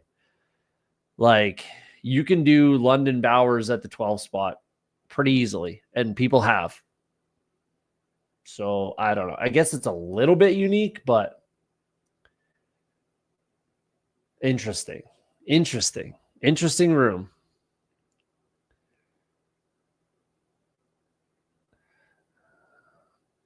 Worst 5-1-D3 on DK. That's the weird name. That's the weird name on DK. I got you. Not doing DK this year. That's fair. That's fair. Definitely a wacky draft. Yeah. Not going to happen, Kramer. Sorry, man. Not going to happen. I need to get my shares of Brian Thomas up anyways. And if I can get him at pick 17, you best believe I'm going to do that. So, wants Devontae maybe. Yeah, that would make sense. Did the Raiders? No.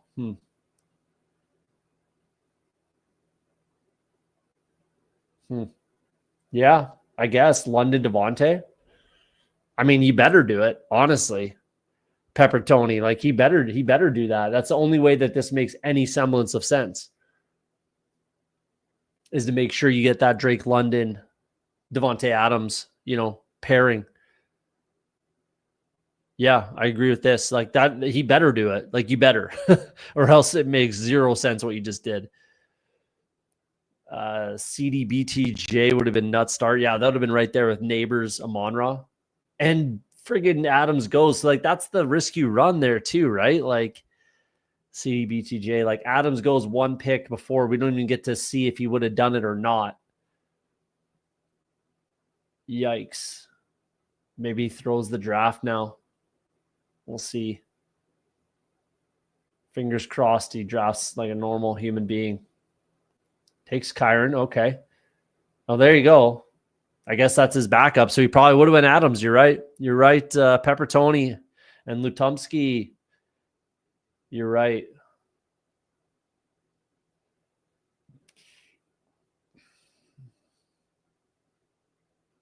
Weird draft. Really weird draft. Devon Achane, CD Lamb.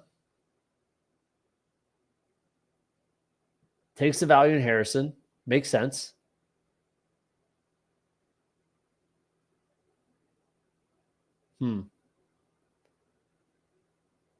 Let's do Scary Terry.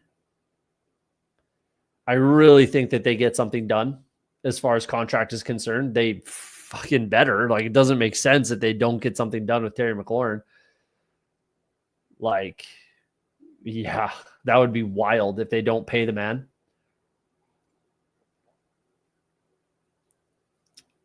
Brees Hall, 34. Good click.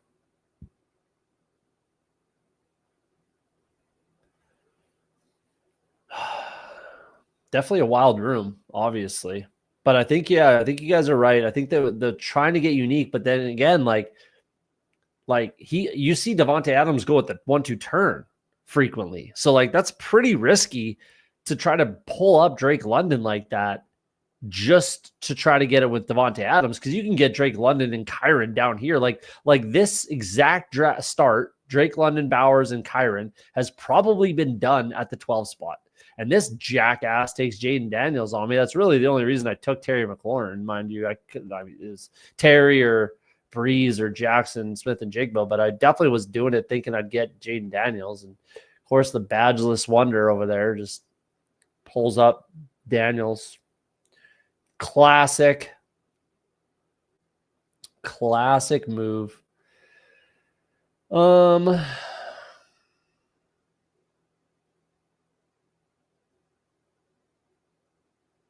I really don't like this range at the top here anyways. So let's go DK. Let's go with DK Metcalf.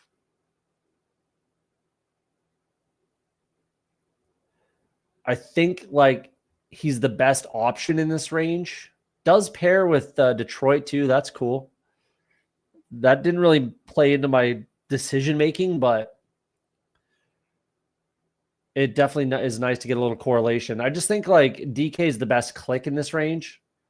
Jameson Williams is up there for me, but I don't want to go down that road with Gibbs. I just didn't in this one. So I like the DK click there. I like the DK click. I think that makes a lot of sense. Correlation's nice. I can get Miami pieces if I like.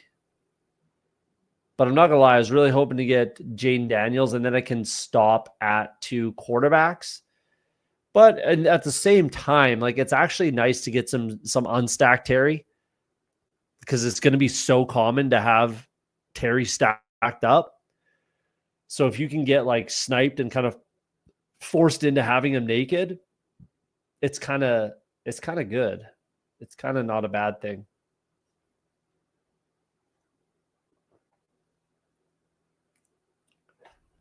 Considering what he did last year. 13 touchdowns, 1,000 yards, 13 touchdowns on only 117 targets. Like, you got to figure his targets go up. You got to figure. That's my thought process, is his targets definitely go up, which means like, does he score more touchdowns? I don't know. This guy takes Joe Burrow a little early, but he's got the double. He's got the double T and Brown. So I've seen guys do that. Mind you, I have seen guys push it. This guy's probably not super excited about it. Mind you, doesn't have an Arizona bring back, so he's fine. He's fine with what he's doing.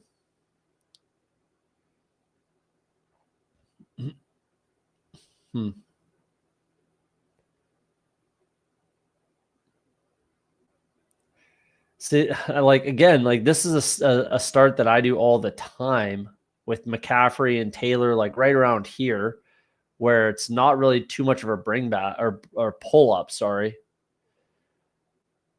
Dang. The icon, Jeremy gets some value there. That feels good. That feels nice.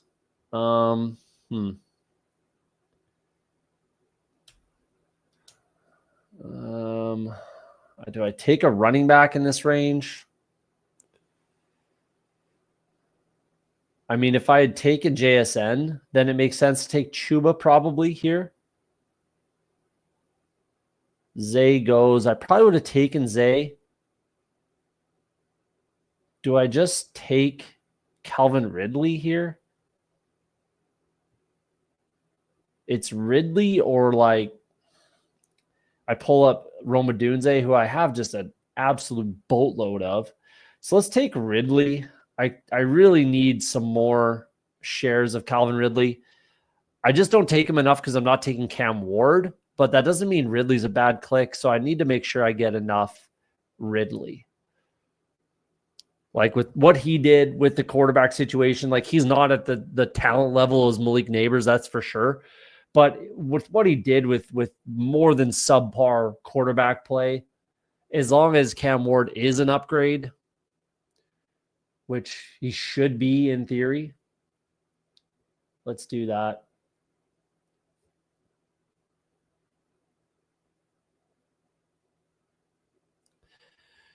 Go Pickens now. Yeah, I actually thought about it with but it's still DK over Pickens if I'm just picking the better player.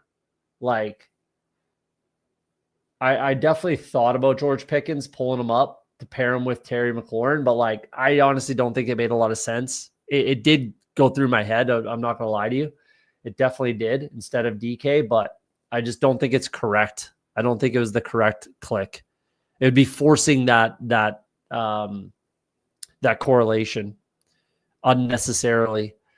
Some content people have been riding London's nuts like crazy right now. I mean, I'm one of them. Like I'm super high on Drake London, extremely high on Drake London. Let's see what I want to be 20% Drake London. I'm 19.5 right now. I want to be 20% Drake London. What am I in in most important is Best Ball Mania. And I'm 18.9 in Best Ball Mania. So I'm one of them. I'm right there, but I'm not taking them at 6 overall. I'll take them at 10, 11. I'll take them at 10 or 11 for sure. But I'm not taking them 6 overall. I'll tell you that. This is definitely Kamara. Pairs up with Ridley. So that's really nice little correlation there. I need a running back. Little value. I think it just makes too much sense. So let's go there.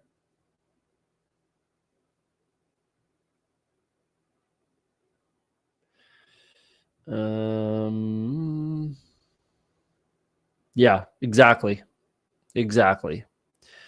Wanted Waddle. I did too a little bit. Where did Waddle go? 54 by this guy who brought up Drake London. All right. So I wouldn't have got him regardless, hey? Is that what you're telling me, Kramer? All right. I would have taken him.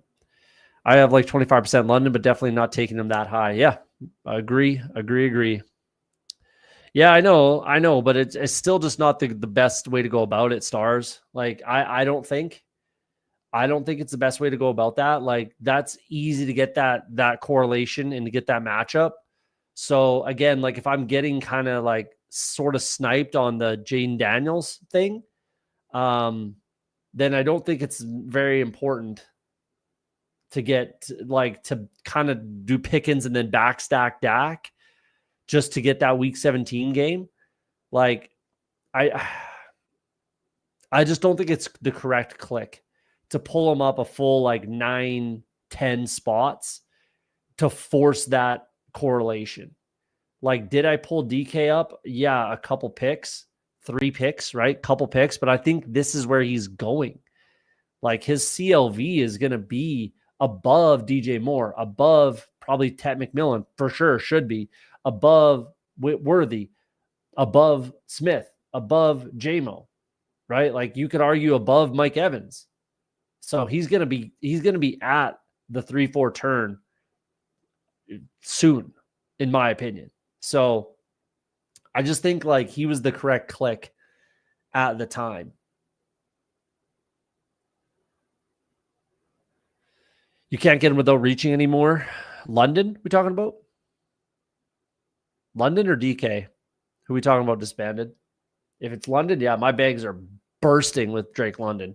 And also in this tournament. So pretty much everywhere. I'm just super duper, super high on Drake London this year. Extremely high on Drake London.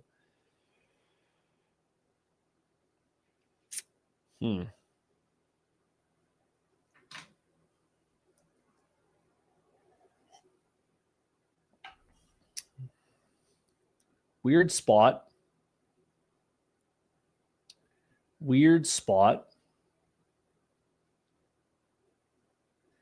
Definitely some wide receivers in this range that I really like.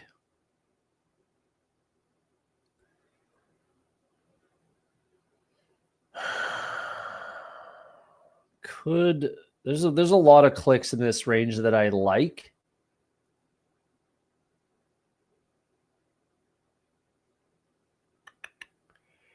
Hmm. 10% Pearsall, hey? I think Pearsall's the correct click here.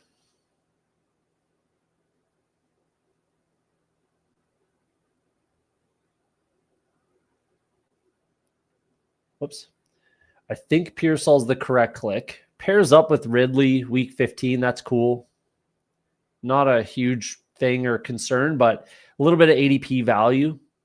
Half a round. That's pretty nice for Ricky Pearsall. Good playoff schedule. Let's do that. And then there's some interesting spots with the direction I could go here. There's a lot of clicks here I could go with. Wouldn't mind going running back, but I actually like the situation in my running back room. But if I can stop at 5, I probably would prefer to do that. It's just like, where do I make that happen?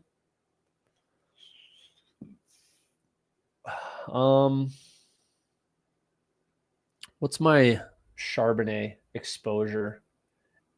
Okay, I've gotten a few 8%, gotten a few more clicks right at the field. Downs was definitely on my radar for sure.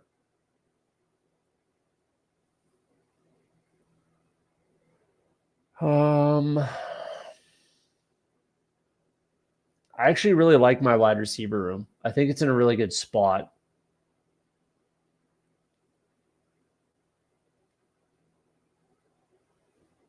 So unless this guy takes the running back that I want, well, I mean, it's either way, it's this. It's this either way. And it actually maybe it's Hawkinson over Mason. My 24% in the big board, Jordan Mason. It's a little aggressive. Let's do some TJ Hawkinson. I think it makes more sense with Gibbs anyways, as far as like a game script selection. A couple picks of ADP value. Not that that really changes anything or does anything or means anything, but let's do TJ Hawkinson. Those are the two pieces in the the Minnesota offense, the Viking offense. Those are the two pieces that I want, and I have the most exposure to is TJ Hawkinson and Jordan Mason by a good margin. So let's go down that road. Pairs up with Gibbs, like I said. It's a good playoff schedule. Gives me a back door to McCarthy if I want to go down that road. I don't really take much of any McCarthy. But if I get backdoored into it, then that's my like off ramp. So let's just leave that there. Talking about London. Yeah, I hear you. London. I didn't need Hawk. I guess I'll have to settle for Mason. It was one of the two, and it was Mason or it was Hawkinson over Mason. You probably have JJ. Yeah. Apologies, man. Had to do it. I had to do it. It's just a better click, especially with my exposure to Jordan Mason. Like 24% feels good. Don't get me wrong. But in this situation where it's like a game script selection, but with Gibbs and it's Gibbs and Hawkinson over Gibbs and Mason, every day of the week. So just makes the most sense, especially like it's a revenge game for TJ Hawkinson. So sorry, man. Disbanded ain't mad at me, so that makes me feel better.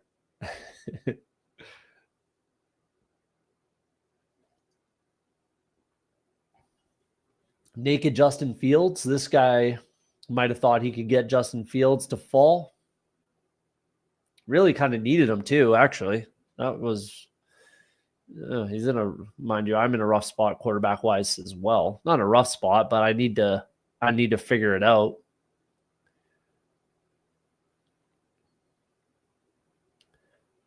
Purdy went early. Okay. With the Kittle and Juwan Jennings. I got you. That's pretty early, though. With Josh Allen and you pull up Brock Purdy, that's not prudent, I don't think. Kramer got screwed. Igbuka right there, and then the Godwin drafter takes Baker. I mean, that'll happen. I kind of feel like I have to go with Caleb here for fear of falling too far behind at quarterback. Pairs up with Ricky as well. So let's do that.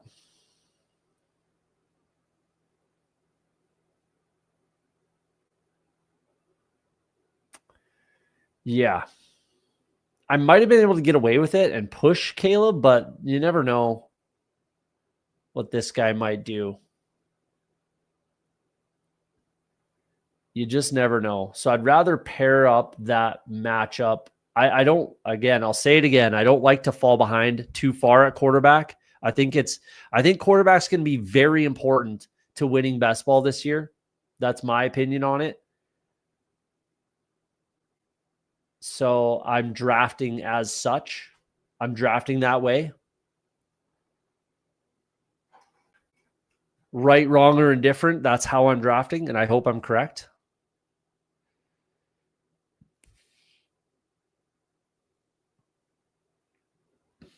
You wanted Kyler anyways, eh? I guess you have Marv. That's fair. That's fair. I thought you were going to take Baker with the Igbuka and the fall for Baker. Mind you, that's a big fall for Kyler. For some reason, Kyler feels like he's falling these days.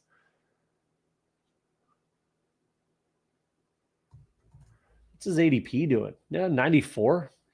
That's like 2 or 3 drafts in a row. 2 drafts tonight for sure. That Kyler's fallen into the 100s. That's something to potentially keep an eye on. And Luther Burden goes there, which is kind of annoying. But we're going to bring in Loveland here. Kind of have to pair him up with Caleb. I was going to take Burden there, but Loveland's probably the better click in theory anyways. The question then becomes, do I stop at 2 tight ends?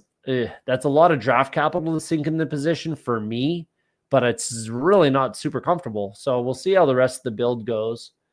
That might just be, it will. I'm not drafting another bear. So it's just a little skinny stack. I guess I could take like Roshan, but I don't think it makes a lot of sense personally. So it's just going to be a little skinny stack, single bring back sort of situation. That's what I'm doing there.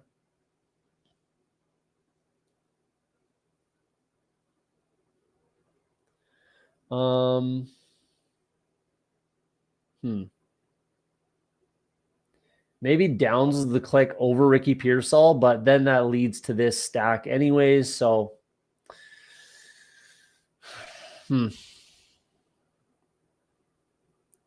Pepper Tony's like 25% Lamar, so I'm with you. I feel like all the wide receivers from round 3 to 5 are basically the same. So I really like elite quarterback prices. I'm not a big elite quarterback guy. Honestly, I'm not. I'm trying to just get to the field on all of them. I think I have more Lamar than I do Josh Allen, but I want to just be at the field. 10%. Yeah, Lamar. Perfect. And 8% Josh Allen. So I'm right there. What do I got for Daniels? 5%. Hurts 3%. Yeah, so I'm actually kind of not really in on the elite quarterback this year. I've made that fairly well known, I feel like.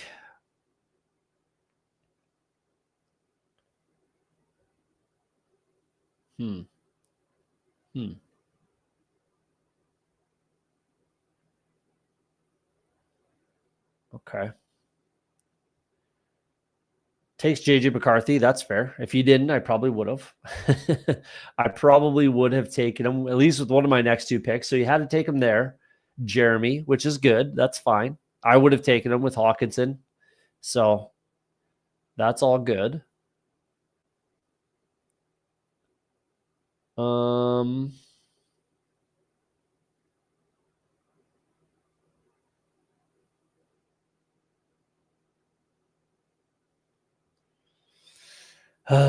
Tough spots. Tough spots.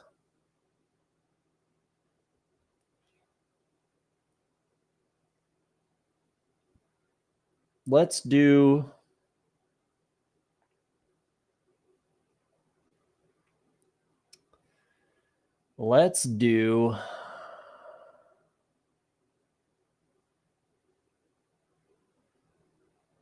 Jordan Love.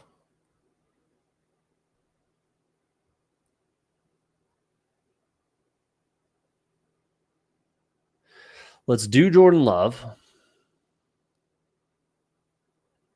There's somebody out there taking 3 Browns quarterbacks in the last 3 rounds of drafts. I really don't like that strategy. I can understand what you're trying to get at or what you're trying to do, but I really, really hate that strategy. I wouldn't be doing it. I won't be doing it. But yeah, I hate the Javonte click, but it's a necessity on this team. Yeah, that's fair. That's usually how that pick feels. I don't think you needed it, but with Dak, okay, sure.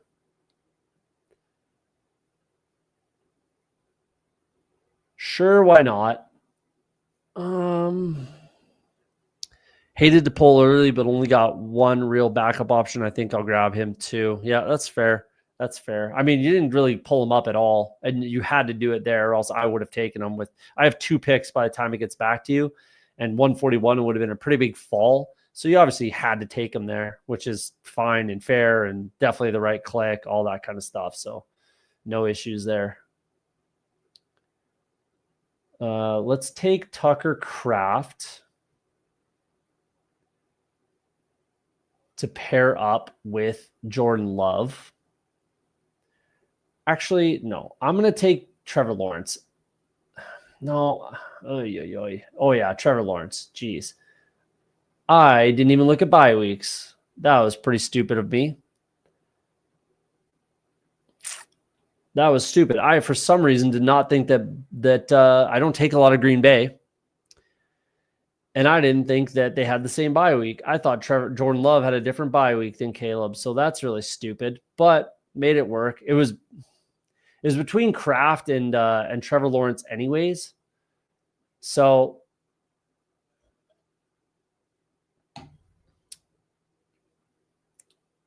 this is going to be a 3-5-7-3. I know it. And I don't like it. I really don't like it. But that's probably how it's going to end up. So I have to mind my bye weeks. This is fine. I like that it's early bye weeks. If they're going to pair up, like if it's 2 week 14 quarterbacks on a bye, I don't love that. But if it's 2 week 5s, then yeah, that's not the end of the world. Did a 3 QB giant stack at the end of DK draft. The team was sick. It's risky. I get what you're doing, but it doesn't feel great. Neither does this team. I mean, it can work, but I don't love it. I don't really love it in any way, shape, or form. Do I love it? But it can work. I'm kind of going to make it work. Yeah, I don't like that I backdoored myself into a 3-5-7-3. Doesn't feel good. Doesn't feel good in any way.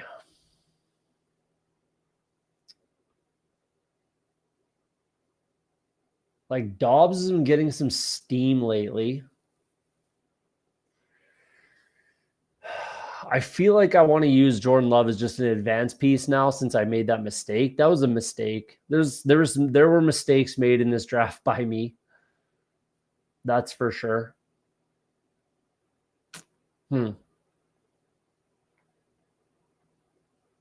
Definitely some mistakes. I was trying to take the San Francisco side of this stack, and then I didn't realize that this guy had pulled up Brock Purdy so far. And that really hurt. That really hurt my feelings, you know? And it hurt.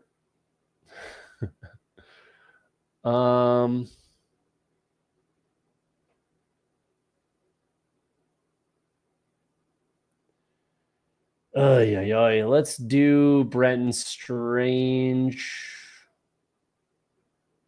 I have so much Tyler Algier. It's either Strange or Algier. Let's go Strange. Done at quarterback, done at tight end. That's obvious. Mistakes were made in this draft. You win some, you lose some. Let's live with the consequences and try to make it work from here.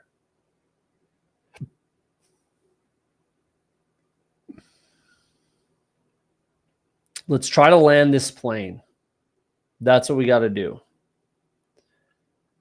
Try to get out of this as unscathed as we possibly can. There goes Algier, which is obvious.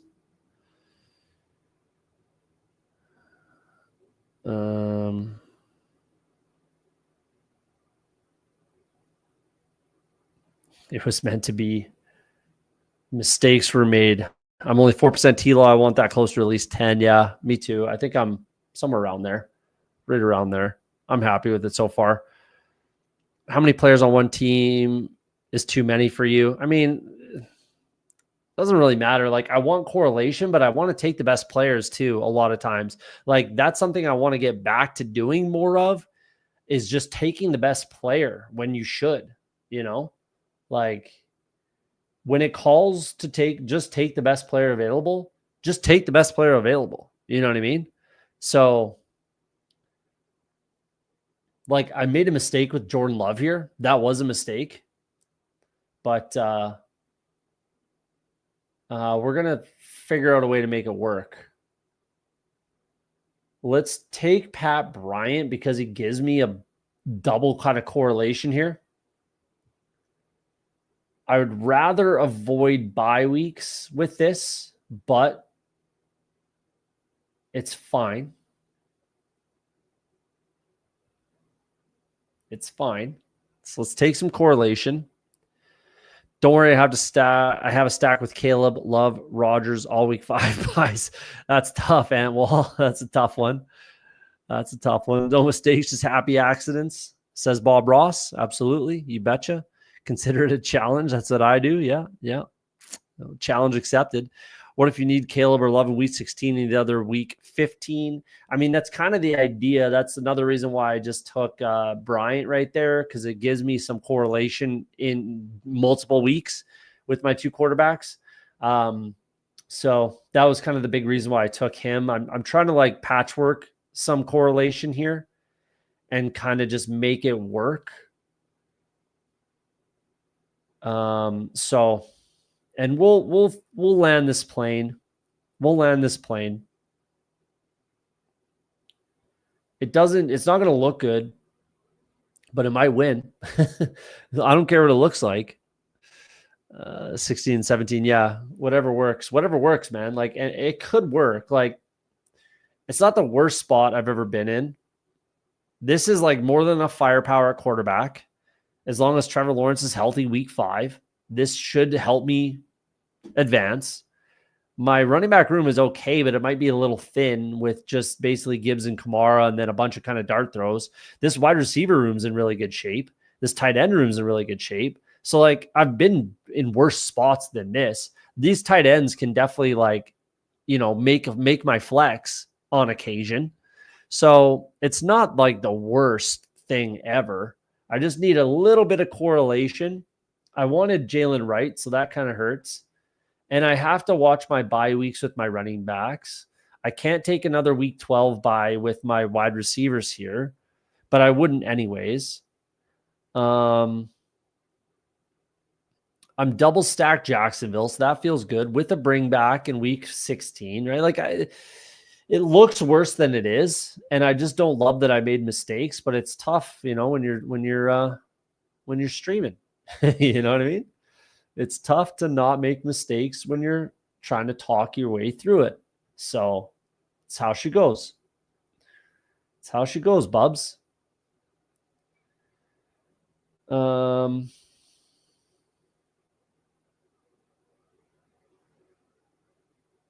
Okay. Yeah, we're going to land this sucker. We're going to take Rico Dowdle here because he's the best pick at running back and it avoids my bye weeks. So I just got to do it. As long as it correlates, who gives a fuck, eh? I just want some correlation.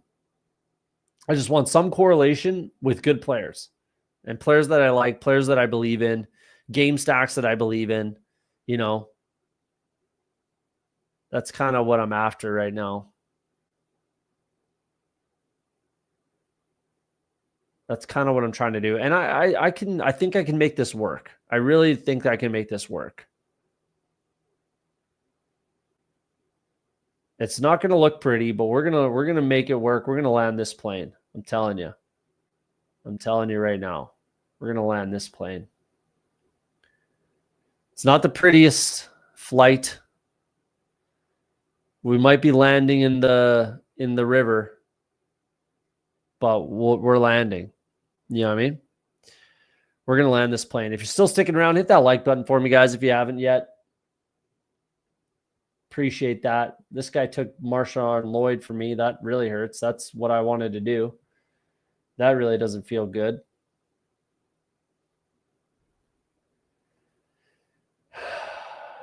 That doesn't really feel good.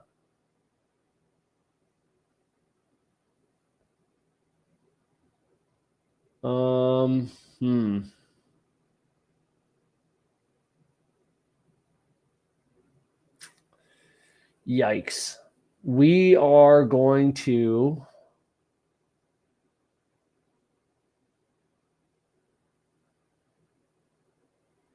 I'm just going to take Adonai Mitchell because that's who I'm taking regardless. I know I'm taking him. I know I want him. I know I need him.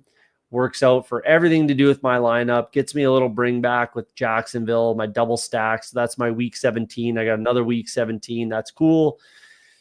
Folks, basically I'm focused on the Jacksonville side of this correlation with Pat Bryant, Adonai Mitchell. That all feels fun.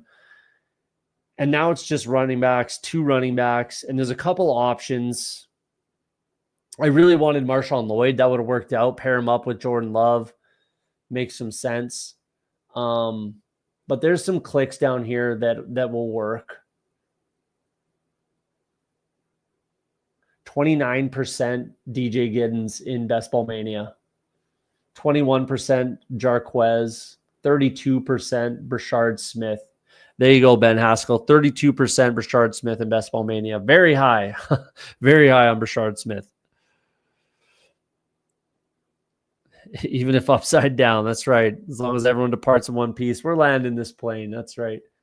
That's right. We'll get there. We'll get there. It's a weird team. It's definitely a weird team. It's definitely unique to me. But like Jordan Love could just be that advanced piece. I just really like this offense. I really like the Green Bay Packers. I really like the offense. I was drafting an incredible amount of them in the big board by a good margin, my highest exposure, and Caleb. Like, I'm very high on Caleb as well.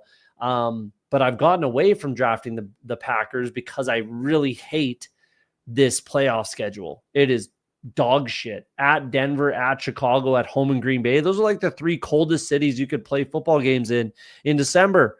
Like, it's brutal. So I really don't like that playoff schedule one bit. So that's kind of what's gotten me away from the Green Bay Packers. But I do really like Jordan Love for the majority of the season. Like, as an advanced piece, I think he's a great click. And to be honest, I don't fully despise taking him naked. I would prefer to put him with Tucker Kraft, but it was Tucker Kraft or Trevor Lawrence for me. So I had to go down the Trevor Lawrence path. So yeah, man, do I take DJ Giddens? Like, it's just such a good click here. Jarquez is still there too. That's brutal. When I want these guys, they aren't there. And when they're there, I don't want them. Or I don't need them.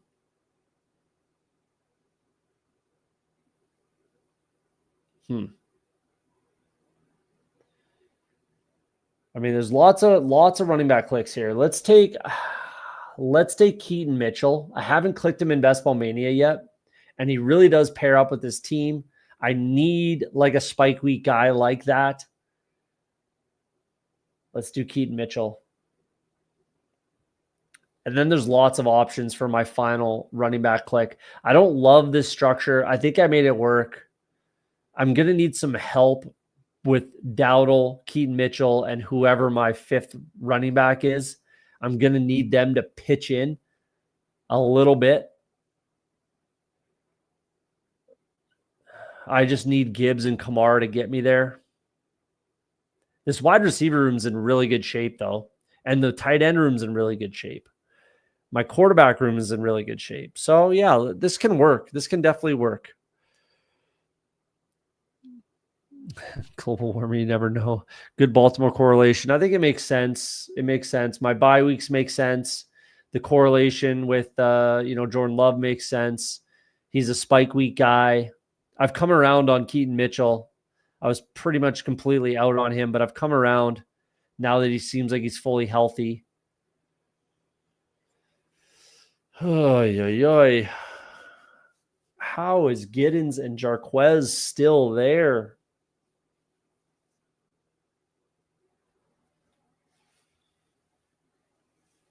Why can't they fall to the 18th round when, I want them to?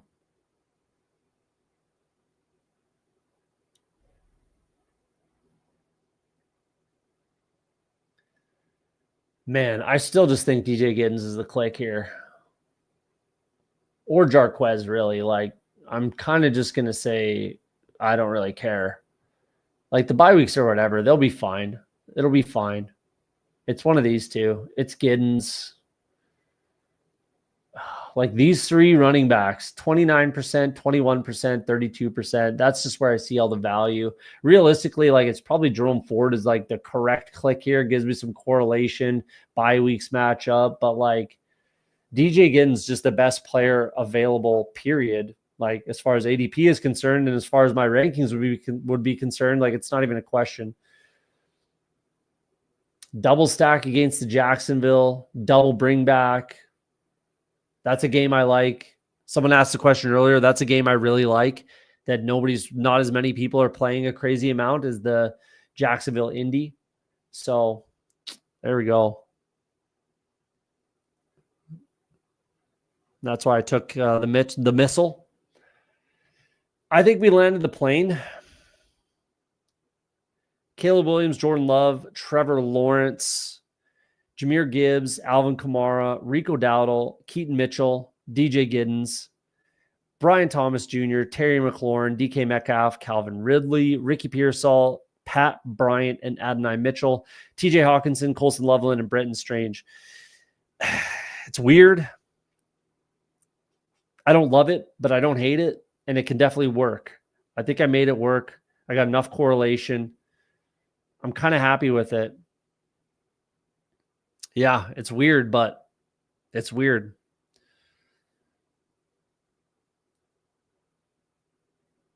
Likely cause of Indy QB uncertainty? What do you mean? Likely cause? Like, what is the likely cause? Anthony Richardson's not a very good quarterback in the NFL. Like, it's Daniel Jones for me. It's definitely Daniel Jones for me. With the shoulder situation, like it's the same shoulder that he's had his whole career so far. So that's a massive concern. If your shoulder's fucked and you rely on it to be a quarterback in the NFL, like it's just not going to work out, man. It's really not going to work out. So I think it's Daniel Jones for me in Indy. That's who I'm drafting as the quarterback. I'm not even taking Anthony Richardson realistically at this point. So yeah, good draft, guys. Kramer, appreciate you guys. Kramer's happy with this team. Appreciate you guys. We're almost 3 hours in. Sometimes it's weird. Yeah, I know. Like you got to land the plane when you can and do what you can. So I think we made it work. Fingers crossed. If you're still sticking around, hit that like button for me if you don't mind. We're 3 hours into the episode. We did 3 drafts tonight. I was only planning on doing 2. So I appreciate you guys hitting that like button. If you're new to the channel, hit that subscribe button. We got promo codes down below. We'll be going live probably on Wednesday, and then I'm guesting on 2 shows on Friday. Sorry, I got to get a round of golf in this week. So appreciate you guys coming out. Hit that notification bell so you know when I'm going live. And like I always say on Off the Schneid, if you're afraid to be wrong, you'll never be right. Hopefully tonight we were right. We win $2 million plus $100,000 on the Schnauzer. And you guys have yourself a great night. We'll see you soon.